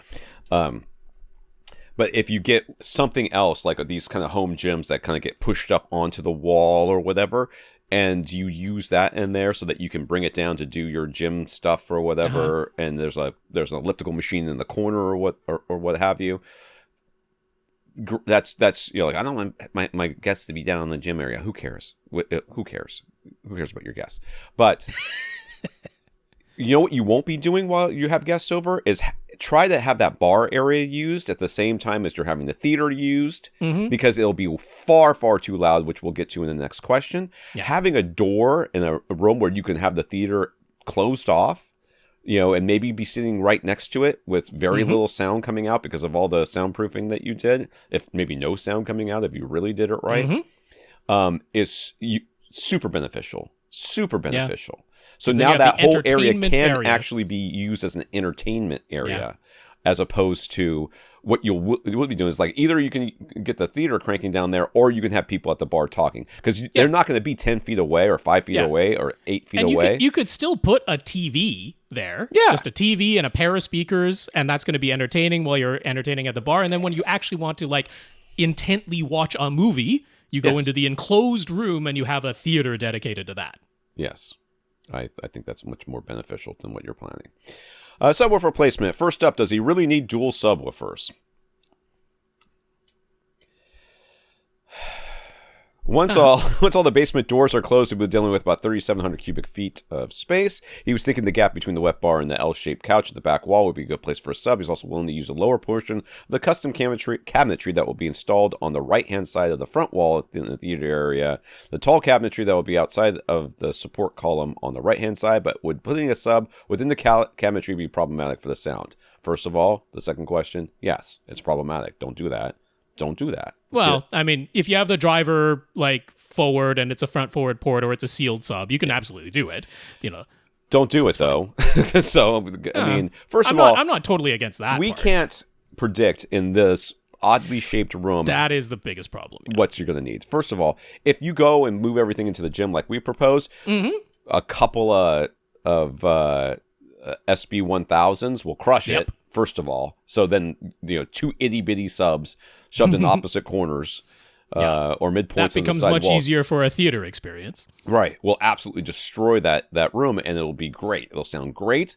If not, then you're going to spend multiple times that trying to fill this room with just one sub, much less two, and there's still no guarantee it's going to sound any good because of how we can't predict how the bass is going to react in here. But you are also, again, as I just said, filling this entire area with bass. So therefore, the home theater area cannot be used while you're entertaining guests because they will not be able to hear each other talk, at least not without yelling. It won't be a club experience, but it's going to be close, especially if you want to have the theater actually be giving a movie-like experience over there. Yeah. It would be like going to see an Avengers movie and then standing in a movie theater, then standing in the aisle on the side of the seats and trying to have a conversation. It's not going to work. Let's put we're envisioning dedicated theater experience. Let's put that out of our mind. Let's say this is more just about a media room entertainment system. That's what we're going for, because plenty of people are going to have open rooms like this, and they aren't going for the dedicated theater experience. How would we go about setting up one or two subwoofers in a room like this? Because I want systems like that to exist, and I want them to be enjoyable. So, in that scenario, because we can't really predict exactly what this bass is going to sound like, I would myself still try to aim for having at least a couple of subs, because if you want that entire seating area to have anything remotely close to uniform bass, you're not going to be able to achieve it with just a single sub. But it's pretty hard to say exactly where you should put it. My thinking would actually be to go to the side walls. That would be sort of where my instinct would be. So basically, directly in front of the couch, and then over on the other side, where what's labeled wine cellar in the diagram. Yeah. I might do a couple. I would go cylinder subs. I would absolutely go cylinder subs all day long. It's so hard to predict. I mean, you might even go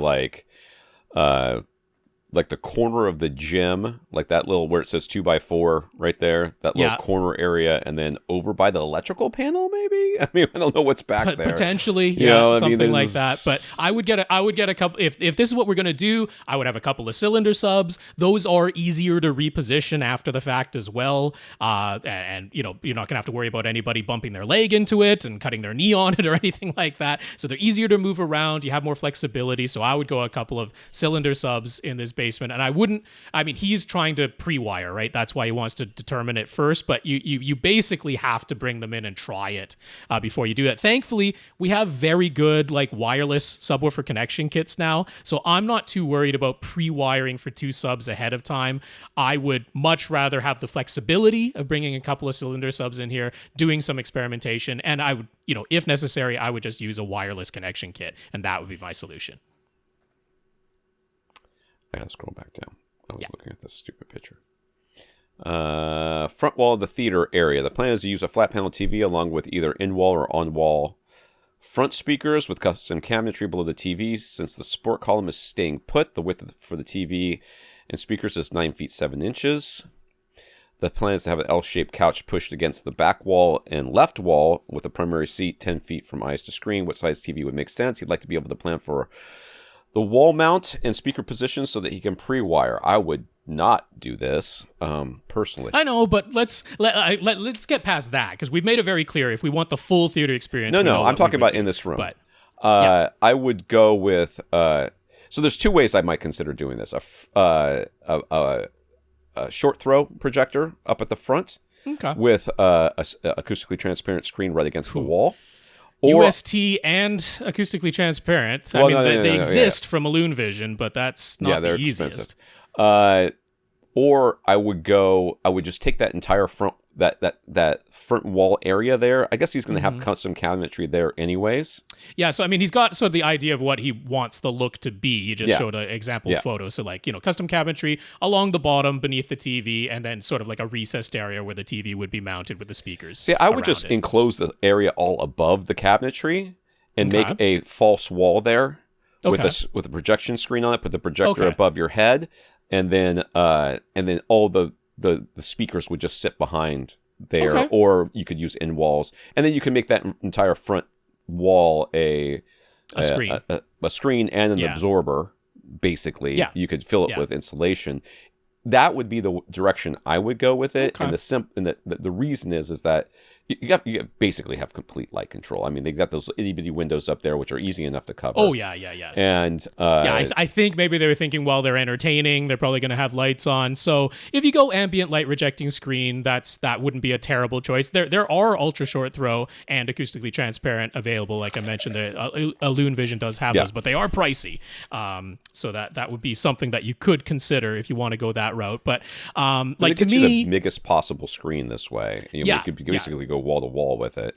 Yeah, because I mean, to me, I was going to say like there isn't really a physical reason you couldn't have TCL's $5,000 98-inch television installed here. Now that leaves you, a little over 14 inches on either side for your speakers, but you can get slimmer speakers that'll still mount on either side of that. So I mean, I would go as big as you can afford. Yeah, at 10 feet away for sure. Yeah, if this is a flat panel, I'd go for a 98-inch if you can afford it. And thanks to TCL, it's not necessarily out of the question for a 98-inch anymore. But I mean, I certainly wouldn't go smaller than an 85-inch. If I had an 85-inch, I would probably want it on an articulating mount that I could pull closer to me. Yeah. But then your speakers aren't moving along with it. But that would be something I would consider. So yeah, I think that's what I would do there. But I like Tom's idea that you can basically turn that whole 9-foot 7-inch area into a projection screen, acoustically transparent, and then the speakers can be placed behind it. Yeah. Surround speakers. He asks where should they go. He really does not want to use any speaker stands. So could they go on or in the back wall, or should they maybe consider in-ceiling speakers for the surrounds? I wouldn't do in-ceiling personally, though you could. I don't necessarily think people we're like, oh my god, speakers they're not supposed to be above you. They don't sound the best when they're above you, but they're not like terrible. You can put them on the back wall. I got no problems with that. Yeah, you could do the back wall with a side wall on the left, and then right off the side wall, on the back wall on the right, and then just basically have them. We talked about this before, but that's basically facing each other. That's acceptable to me in a 5-speaker setup. Yeah, that's acceptable. Yeah. Yes, you are not having a 7-point system, by the way. Well, I think that was the next one, but we'll very quickly go through that. No surround back speakers, right? Or should he still go ahead and pre-wire for them while the walls and ceiling are down? If you're not ever planning on taking this couch off this back wall, indeed, do not. You are not allowed to have a 7-point system. I am sorry. No. We have voted that off the island. We're going to stop at 5 here for sure. Yeah. Should he pre-wire for 2 or 4 Atmos speakers? There's the overhead soffit running left to right on the ceiling to consider. Any suggestions for in-ceiling speakers he should buy for Atmos? There will also be pot lights going in the ceiling again with soundproofing. Pot lights don't go together real well. Not your friend. No. And also, in this setup, if we're putting out of our mind that you want the full dedicated theater, which we would put in the gym, if this is the setup, I'm stopping at 5.2. Yeah.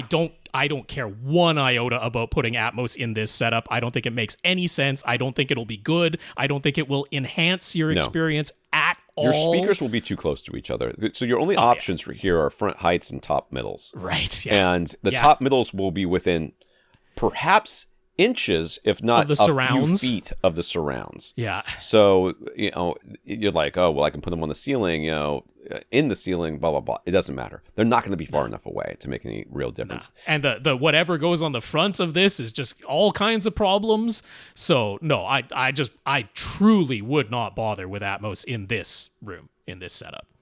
So they want a very clean look, and they want to be able to have guests over. For whatever reason, they absolutely do not want to use any of the custom cabinetry space on the front wall of the theater to house any of the electronics. Didn't say why. That's just what they've said. Richard, my friend, my dude, I appreciate your questions and us helping you out. It does sometimes really baffle me that people put these insane restrictions on what they will and will not tolerate in their home theaters. They've got plans apparently for what those cabinets are going to be used for. I mean, it seems like the ideal place. I mean, to put where your electronics else directly would you below put the TV? So I mean, I don't and know. what is so important that it must live below the TV and nowhere else, and can't be the take the question as wrote. It's just, I don't know. Yeah. So Richard was thinking he could put either a gear rack in the utility room, or the gear could go on the other side of the theater's front wall area inside the home gym. Or you could just put everything. Oh, Jim, whatever. I mean, who am I? Who am I to say the same thing over and over again until you do what I say because I'm right? The utility room will require a very long cable runs to reach the TV. I will tell you, I know firsthand, Monoprice does have a 98-foot long HDMI cable. Yeah. I don't know if it's any good, but it exists. And he says running conduit would be impractical. Impractical? I don't see why. The ceiling's open. It's open. Why would that be impractical? Yeah. Just, if you're going to do this, do it. If you're going to do it, right. You definitely want to run conduit, and the ceiling's open, so that I just plain don't believe. Yeah. There's no reason you couldn't run a conduit from the utility room to the TV wall. So he's concerned any future HDMI cable upgrades would be out of the question. Having the gear in the gym would make running conduit easy, and the cables wouldn't have to be all that long, but then it's taking up space in the gym, which is already fairly small. So what's our advice? Well, we already said our advice, but let me scroll back up to this picture here. When I was looking at the initial picture, I was thinking next to the wet bar to the right of the sectional, you could put a gear rack right there. He was thinking his subwoofer would go there, but you could put a gear rack there. Yeah. So this is my problem with the idea of having all your gear in another room far away. Is other than the logistics of running the cables and everything else and all of that, is it suddenly it's like you guys want to watch a movie? Okay, hold on a second. I am going to stroll across the house to go and put this movie in, and then I have to walk all the way back to see if it's working or not, and then I have to walk all the way back if something's not working correctly, and then what I mean? It's just like put it nearby. Just put it nearby. The other thing you could do is if you go with Tom's idea of the acoustically transparent screen, if you made it a retractable acoustically transparent screen, you could put it in the space above the custom cabinetry behind the screen where the speakers are hidden. Yes. And that could be where all the equipment goes. Yes. So completely out of sight, but still accessible and short cables. Yeah. There you go. Let's do that one. And conduit is non-optional. If you're doing HDMI. You've got the place deconstructed. You better put conduit wherever cables are running if they aren't just I would love to be. I mean, if you're like, do I have to run conduit for my speaker cables? No, I don't think so. I mean, chances of there being an issue are very slim. Once you get them run and you're sure that they're working properly, you just test them out real quick, they're going to be fine. Right, but this is HDMI. But HDMI, they keep conduit for that. Their motto is, we do everything for our customers in order to screw our customers. That's their motto. They're like, we're making things easier so that we can make it harder and more expensive. I just don't. You must run conduit. You must. Kiran in India, when it comes to TV specifications for how many nits a TV can produce, why do manufacturers quote the highest possible for just a 10% window? If the TV is measured with the entire screen lit up as bright as it can go, the nit figure is often around a fifth of that 10% window number. So isn't this a confusing and misleading way to publish the spec up for average customers? Are manufacturers inflating their specifications? Do they like having the biggest number they can possibly slap on there, bigger than their Kiran, competitors? have you discovered something that is new? Are you about to suggest that AV receiver manufacturer wattage claims are not accurate, and that you're not actually getting 10 more watts every time you go up a receiver line in Denon Marantz or Yamaha? Is that what you're going to suggest next? You madman! Surely a conspiracy like this does not exist. Yes, they inflate their. Yes, they do a 5% window if they can get away with it. They do a 1% window. They have the 2% window figures too, but 10% just seems to be where we've sort of landed for the industry standard of what everybody quotes. And the thing is, it's not unreasonable, because the idea behind HDR, high dynamic range, is not that you are putting 10,000 nits on the entire screen simultaneously in just a pure white. The idea is that little highlights, little glints off of chrome, off of the crest of waves, the sun in the sky, the little lights on there, like those things are supposed to be way brighter than the darker parts of the image than standard dynamic range used to allow. So the idea that we're going to take, a 10% window, a 5%, a 2% window, whatever it is, and say that's more representative of small highlights or one bright light in the scene while the rest of the scene is a much more average nit level. That's what they're saying. They're saying, okay, you have the small lights on screen at the same time. How bright can those get relative? Because that's just power consumption things. We aren't able to drive the entire panel to maximum brightness all simultaneously. It really doesn't matter what specification, how they come up with their specification. What matters is that everybody does it the same. Everybody does it, yeah. If we all are doing an apples to apples comparison, then it doesn't matter, and that's why the 2010 2015 CEA base subwoofer measurement 2010 thing is so important, that everybody does it that way, so that there is a standard, everybody uses the same measurement techniques, and then we can apples to apples compare subwoofers. Same thing is true of I literally don't care how they do the measurement for brightness for TVs, as long as they're all doing it the same. And that's why there was that Epson lawsuit not so long ago that was suing a bunch of these knockoff brands or no-name brands on Amazon over their lumens claim, because it was like they were just using some weird terminology in order to be able to say like crazy high numbers, because technically it wasn't actually their brightness, it was something else, but it sounds close enough. I wrote an article on it. I'll find it on AV Gadgets and put it up here for you. But it's all about that, using this apples to apples comparison. And Epson is like, these people are using a completely different number that just sounds a lot like our number, but our number is true and their number is BS. Yeah. And the 10% window does make sense, because there are some cases where if you lit up the entire screen white on two different TVs, they're quite similar. But one of them, if it's just a little area of the screen, can get significantly brighter than the other. Even though full field, they're very similar, for small little areas, like the highlights we'd find in HDR content, one of them can get much brighter than the other. So that's still valuable information to have. It's not unreasonable to do the 10% window thing. He also says there's a pretty common refrain out there on YouTube and elsewhere online that you should go with as bright an LED LCD TV as you can if you have a brightly lit room. 2000 nits plus, they'll say, although, again, that would just be the 10% window number. Kiran has an OLED from 2018. Its 10% window number was quoted as being around 600 nits and something close to 150 nits full field, but even under bright room lighting, he's never found it necessary to adjust its OLED light, setting higher than 80%. So do we think people are being misled when it comes to how many nits they actually need? Yes. I mean, I've been saying it from the beginning. I have no problem using an OLED in a sunlit room. People don't care. People don't care. They just want to see the higher number. They just want the higher number. The people online who are posting that you need, that this is the TV you need for a brightly lit room, have never experienced. Yeah. I would venture to say they've never experienced a brightly lit room with their TV. No, all along saying that OLEDs aren't bright enough, I'm like, that's been ridiculous from the get-go. The idea that OLEDs aren't bright enough. So there's, the reality to me is you don't sacrifice overall performance for specific situations.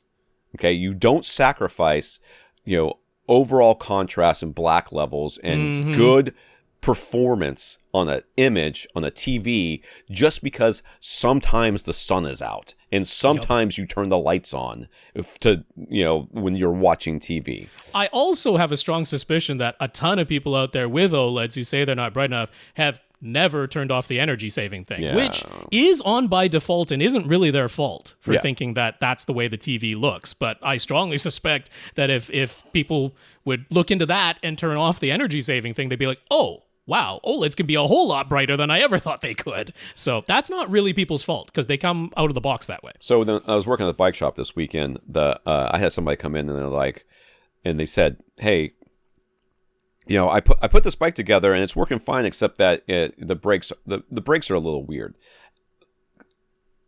When I tell you that I was surprised the wheels were on at all after seeing what this person had done.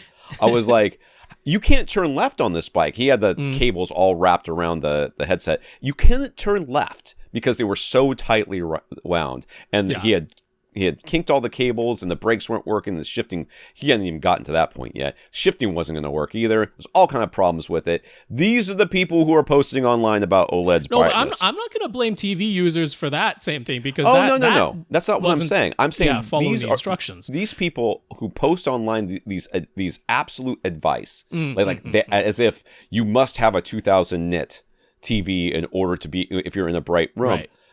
They've never experienced a 2000 nit TV. They've never been in a bright room. They've never had two TVs that have wildly different brightness ratings next to each other, full stop, much less in a bright versus a dim room. None of these things are true. All they're doing is regurgitating what they've heard online. Definitely that. Yeah. And I think did that article even come out yet on AV Gadgets? Hold on a second here. I did an article recently with Andrew's help. It was the stages of subreddit or forum mastery, and it talks about these people. Okay, it talks about how they make these decisions, how they post online, everything else. So, you must not think that even these YouTubers who are out here, unless they have extensive experience that you've seen or have shown them, that they've shown on their channels or whatever that they've done, a lot of it is just regurgitated information that's just parroted from what is the best practices. But yeah, do take your OLEDs out of power saving mode. That doesn't help. Raph says, if you're using the Audyssey Editor app and you curtain off a given speaker or subwoofer channel completely, drag your finger so the EQ is only being applied from 0 to 0 hertz, will dynamic EQ still get applied to that channel? I think so. I don't see any reason why not. Yeah. It is an interesting question because I mean you're not EQing anything, but for level adjustment. Well, that's a completely different thing. Yeah, level is separate from the EQ being applied. So yeah, it should still be getting applied. I see no reason why it wouldn't. Yeah. I mean, there is no way of curtaining off dynamic EQ or dynamic volume from a speaker. You can turn it on and off for everything. Not dynamic EQ or dynamic volume. No. Yeah, I just don't see any way that you could do that. It's not like dynamic EQ and dynamic volume only apply to speakers who were EQ'd by Audyssey. Mm-hmm. It's whether or not Audyssey is on, and this is on. Yeah. If Audyssey is on, this will be applied to everything. Yeah. I can't see. I mean, we could certainly be wrong, but we could be wrong because if things are strange. But I don't think it's it's adjusting levels. It's not adjusting just the EQ curve. Yeah. So. David, last week we discussed David's Denon X4300H receiver that apparently had blown the amplifier channel. He took it to a local stereo repair shop, and they told him that they didn't deal with multi-channel equipment because it was all designed to fail, blah, blah, blah. They only insisted on doing the repair for free anyway, and that was about 9 weeks ago. He took our advice and dropped by the shop to inquire about the status of his repair. An assistant checked and said that it still wasn't ready, and they emailed him when it was done. So David's home theater remains receiverless. Mm-hmm. He was somewhat glad to hear Rob say last week that if he's going to buy a receiver upgrade, he might as well have some fun and go all the way to the 6700H so that he can finally use all 13 speakers they installed in his room. But even if you went with a refurbished unit, that would cost $1,900 to $2,000 at least. Mm-hmm. We said have fun. We didn't say save money, and I didn't say that at all. Right. But that's what Rob said. Well, because the other ones he was looking at were $1,600, $1,800. So I'm like, spend a little bit more and get 13 speakers. Okay, here we go with this again. He remains a bit shocked at today's receiver prices. He only just started listening to our older episodes, and he missed out on for several years, so he hadn't heard about the AKM factory fire. Regardless, though, it seems like TV prices have quickly come back down to pre-pandemic prices, so he's a bit surprised that receiver price points remain inflated. I don't know that they're inflated. I don't know that that's the case. I think this whole Dirac thing is inflated, but everything else I think is fairly normal.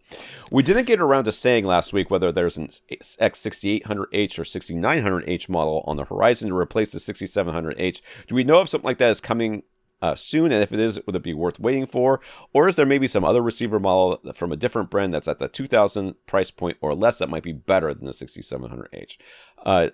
I cannot say, we can't say it enough, but we have no insider information on anything. We do not. There are rumors out there of 13-channel Denon Marantz receivers, to replace the X6700H, the I SR. can guarantee you there will be something to replace it someday. I will also guarantee you that almost certainly that the 13-channel receiver model will come down to lower levels eventually, just like 7.1 did. No, I'm not completely sure because they went with the 15-channel. That's new. Denon Marantz never had 15-channel ones before, and now they've got the A1H and the AV10 Pre-Pro. Now those are way more expensive, right? $6,500, $7,000. Those ones are way up there. So there is this gap between the 4800H and the A1H, where something like a 6800 or a 6900H would seem to fit in. But I don't know if they're going to bother with a 13-channel that goes in between their 11-channel and their 15-channel. I have no idea if they're really doing that, or if they're like, you know what? Our data shows us that if people are getting a high-end receiver, it's an 11-channel receiver. Then for the crazy crowd, they don't want 13, they want 15. So there's not really that much of an incentive to do a 13-channel model that fits in between. I don't know. There's rumors out there on AVS4, and people think that there's one coming, but I truly don't know. Would it be worth waiting for? Look, if $2,000 is already like, I'm really balking at that, if there is a 6800H or a 6900H, it's not going to be less than $2,000. That's for sure. Less than $2,000. It's going to be. And the answer to the second question is, if there was something better, we would have recommended it last episode. We would have said, or you can get this other one for cheaper, which is the one we actually recommend. If you do want 13 channels versus a refurbished X6700H at $2,000, there is nothing else that touches that. Because there are other $2,000 or less receivers. This is not the podcast that recommends the most expensive solution for your problem. They would definitely be 11-channel or fewer. So in terms of, what would you be getting in a hypothetical 6800H versus the 6700H, you would be getting all of the HDMI inputs on the 6800 or 6900 would be HDMI 2.1, because the 6700H has a single HDMI 2.1 point. But we know from last week, his setup doesn't need even a single HDMI 2.1 at this point. And then you would have Dirac as an optional add-on to a hypothetical 6800 or 6900, whereas the X6700H is Audyssey and Audyssey only, no option to add Dirac onto that. So, would that be worth, it's going to be at least a $4,000 receiver. So is it worth double the amount of money for those two features? I'll let you answer that, but I would say no. Okay. If we were to stop at 11 channels, he used the ZK Electronics. ZK Electronics website to compare the 3800H to the 4800H.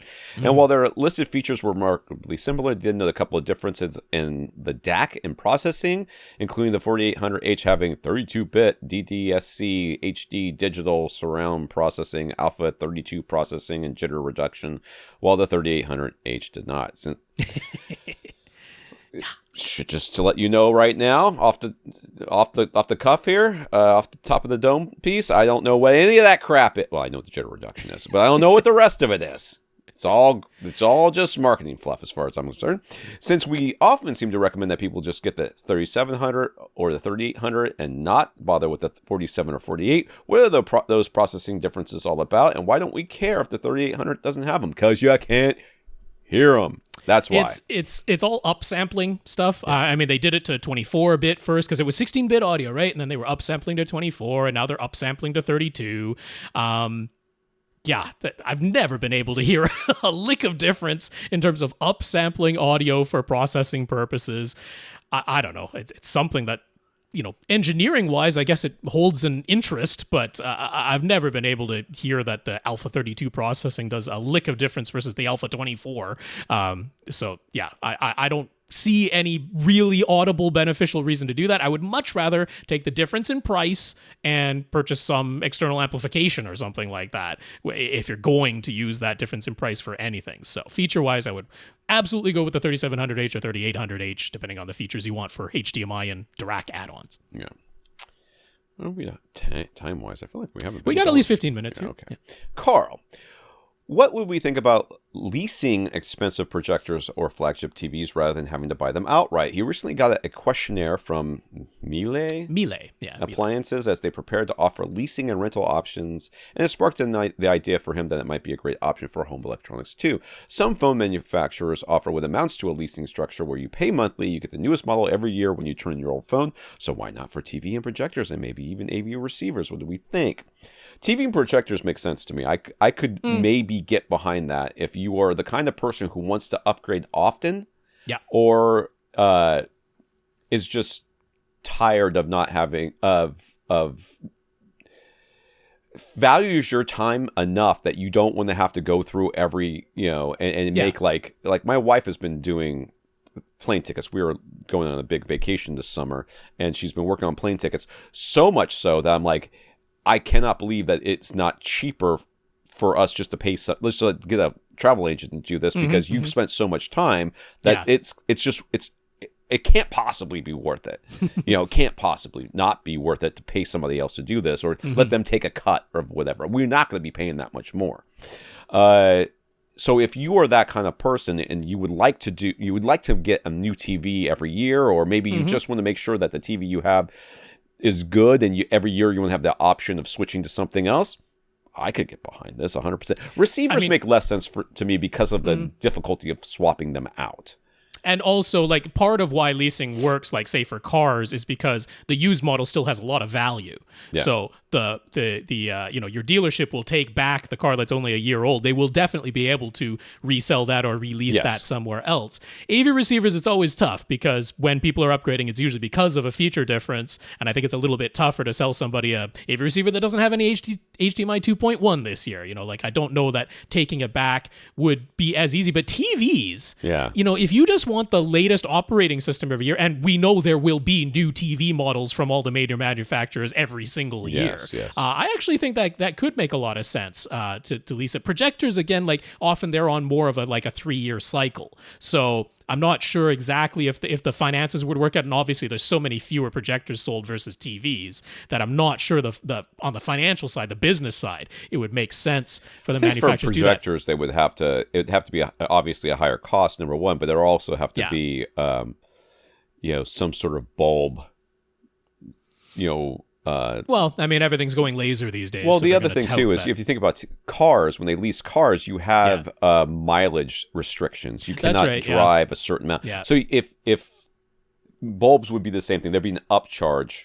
And even the lasers, because it's still a 20,000 hour life cycle. They would. They would have to have some way of monitoring your maintenance or how much you use. There are places out there that are like rent to own, or but pay that's out not the same thing, to that. But that's not the manufacturers doing that. But I actually think, for like flagship TVs, I think that could make sense, because I think that business wise they could get enough value from taking back the lease, and for the people who want the newest model every single year, I could see that working.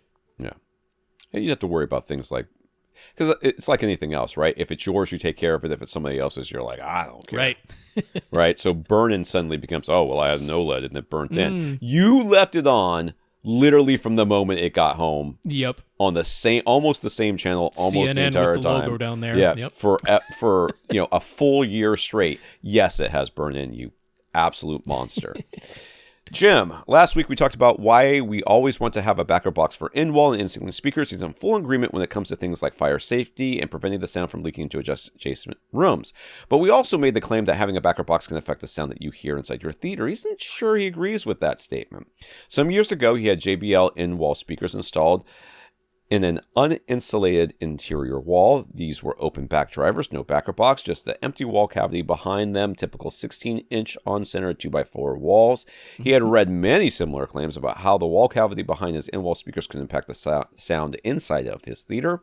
So, in his own words, he literally tore up pieces of fiberglass insulation to fit them through the hole in his wall and used a long piece of wood to tightly pack the insulation above and below. And all around his in-wall speaker, the cavity now was tightly packed, full of insulation versus having been totally empty before. He used a UMAC 1 and a Room EQ Wizard to measure before and after with the 90 Hz crossover applied. He measured no difference at all. He has also built traditional box speakers in the past, and his experience altering the box in terms of dimensions or porting or just the general volume of air behind the drivers only affects the speaker's bass response, not its mid-range or treble. So if you're setting your in-wall speakers to small, which he sure would go along with our advice, and applying a bass crossover, he's pretty sure it doesn't matter what is behind your in-wall speakers, at least as far as how they sound inside your theater. What are our thoughts? Well, yes, you're right in that tweeters and, to a certain extent, mid-range drivers, often within a speaker themselves, like a tower speaker, if you were to do a cutaway, they have their own little back. Yeah, they have their own little backer box. They don't need that much air behind them or enclosed space or a port or anything like that. They often aren't in any way open to the entire back of your tower speaker. But to suggest that using a crossover somehow means that there's no bass coming from your speaker is just flat out wrong. I mean, we're talking, even at 90 hertz, you're getting, bass starts at 500 or something like that. Technically bass is 500 hertz and below. And also, not that we were talking specifically about this, but very often, when it comes to in-ceiling speakers, many of which are sold as just, the bare speaker driver with the dog legs that you attach, a lot of times in-ceiling speakers are being used for whole house audio, so there is no crossover being applied. Yeah. But just the general contention that what is being affected most by the enclosure with any speaker is the bass response. That is absolutely true. Yeah, that's absolutely true. A great example is subwoofers, which we know are focused strictly on bass, right? You take the exact same driver and amplifier, but put them in significantly different cabinets, right? One very small sealed cabinet versus one very big sealed cabinet or a ported cabinet. What changes is the tuning of the deep bass on that subwoofer. So absolutely agreement in there. So I think that's about it. The other thing was I wasn't sure what he measured. Did he only measure frequency response? Did you measure time domain as well? Yeah. Because it can make a difference in some of the resonance in the time domain. Again, it will be in the bass. You're absolutely right. Where what gets impacted is the lower frequencies. Yeah. The high treble is not going to be impacted. I think an N of 1 also is about as valuable as an N of 1 can be. Okay, and for those of you that aren't plus insulation even tightly packed, which it shouldn't be tightly packed if you were putting it. But even insulation tightly packed isn't the same as an actual enclosure. Yes, because the air can still move even through tightly packed. So there's some little quibbles that we have there. But no, the general idea that what the enclosure does to the sound, where it makes the biggest impact is in the bass. We absolutely all agree on that. I haven't seen a bare in-wall speaker or in-ceiling speaker in a long time, but most of the time the tweeter itself is already enclosed anyways in some way. The tweeter is not open to the back at all. The whole idea is that we're trying to normalize and standardize the bass response or the overall response to the speaker, but the bass is where the back box is most important.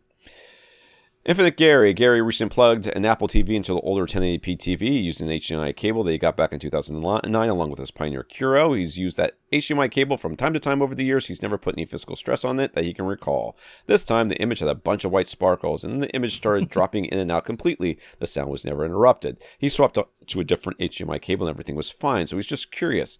How does an HDMI cable go bad?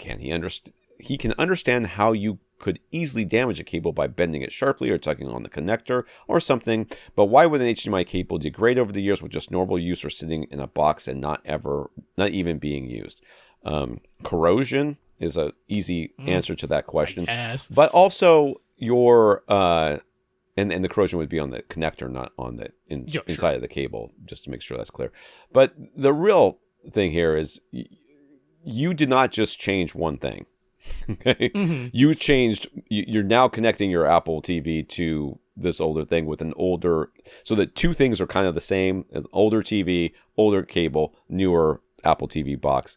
The problem here that you're experiencing is a bandwidth issue, right? So that not enough. You're right. It was all 1080p though, so yeah. I wouldn't be surprised if there was some setting going on in his Apple TV that was trying to push a higher color gamut or wider color or something like that. 444. Yes, exactly. Yeah. Which is limited by the cable itself. The cable becomes like, well, I'm perfectly fine with 1080p, but I don't know what's going on with all the rest of this data. Yeah, it only has enough for 8-bit 420. Yeah, that something like that. And because I mean, having the sparklies and the image dropping in and out, that means it is on the verge of just not enough bandwidth in the cable. So it's possible the cable actually is still functioning just as well as it ever did. But now the Apple TV is sending an 8-bit 444 signal through it because the TV can handle that, and the Apple TV can definitely output that. And maybe this was one of those HDMI cables from back then that was designed for 720p and 1080i. Right. And it's just a little bit too much. And it probably worked fine with 1080p back then because, like Rob said, we were it was 420 or something along those lines. And no matter what, maybe it was still connected to a 720p source. But also, just older cables, even just with fairly light handling, it's a really not great physical connection inside of an HDMI cable. It is 19 pairs of tiny little wires connected to tiny little connectors. So is it impossible for something that was soldered or welded or whatever the connection method was to just not be perfect after years of even just some jiggling and some use, that just physically those tiny little wires can lose their connection? From less handling than you might imagine. Michael's new home theater is under construction. He is using sound clips and hat channels to decouple the drywall from the wall studs. He's installing 2 layers of 5/8-inch drywall. He will be adding acoustic panels to the walls. He prefers to use French cleats to hang his panels, as it conveniently adds a bit of an air gap behind the panels while also being easy to hang and secure. But obviously, he wouldn't want to screw French cleats directly into the wall studs. So you would not. So what's the best method for attaching the French cleats to the walls without the sound? With the sound clips and hat channels holding the drywall. He said green glue? I missed that. Yep, he's got green glue, 2 layers of drywall, green glue. I'll be honest with you. As much as you like the French cleats, which there's perfectly valid ways of doing this, just using those little wire things that I use, I have them right back there, as a matter of fact. Just pushing through the drywall. Picture wire hanger. Yeah, the picture wire hanger. Just really... so easy. And you're like, oh, it's a little bit too low. Who cares? Pull it out, do it again. What I mean? It's really quite easy to move them around. Doing it with a picture wire hanger, because it sounds like maybe these are DIY panels, so you can quite easily just put a little spacer onto the back. Like even if it's a pre-made panel, you just want to get some little rubber spacers, little rubber feet, and attach those to the back of the panel frame. Now you've got your air gap just like you did, and a picture wire hanger will still work. So that's a very easy solution. If you're insisting upon the French cleats, this is one where acoustic panels are not that heavy. No. So you absolutely could use wall anchors, regular drywall anchors. Yeah. And what I would do is put a little blob of like silicone or caulk on the back of it when you push that little wall anchor in, so that you're truly 100% air sealing that gap, since we do care about soundproofing in here. But I would use drywall anchors here because, I mean, it's just not heavy enough that you really have to put it into a stud or anything like that when you're talking about hanging an acoustic panel. Yeah. Lastly, he asks, should he be worried about the total weight with the sound clips and hat channels holding 2 layers of 5/8-inch drywall plus all of the acoustic panels? Again, not very heavy. No, I wouldn't worry about it whatsoever. There's like a bajillion screws in there. If they've done it, I mean, there's a bajillion screws in there. So don't worry about it. Who do we got left, Rob? We're done. Okie doke. So on the list, we have Julian, Nathan, Dan, and Will. I believe that is it. No, I got Henry down there on the list too. I didn't realize we had that many, but there we go. So they'll be on the list for next week. One of us will be here, either Tom or me. Somebody will be here. Tom or I will be here. Get the correct grammar, because I'm supposed to care I about know. that If not, there's listeners who come at you so hard that they end up becoming co-hosts in this podcast. I corrected myself. There we go. You're allowed to make Where's your comma, Rob? I know. It was terrible. It's the darling who is made of don't worry. That's right. Anyway. That is true.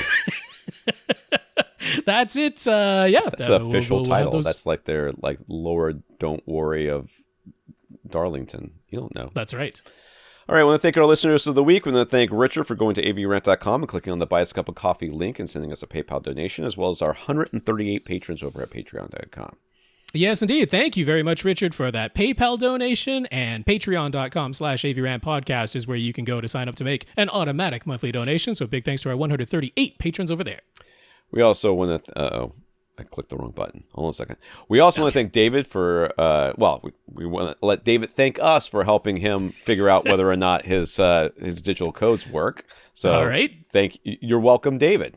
Yeah, that's right. You're welcome, David, for being one of our listeners of the week.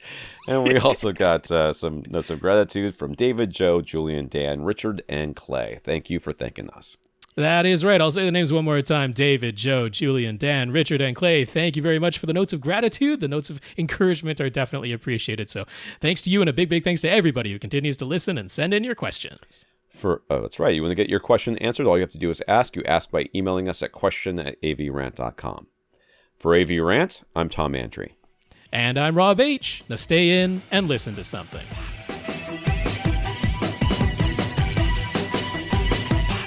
Want your question answered? Send it to question@avrant.com.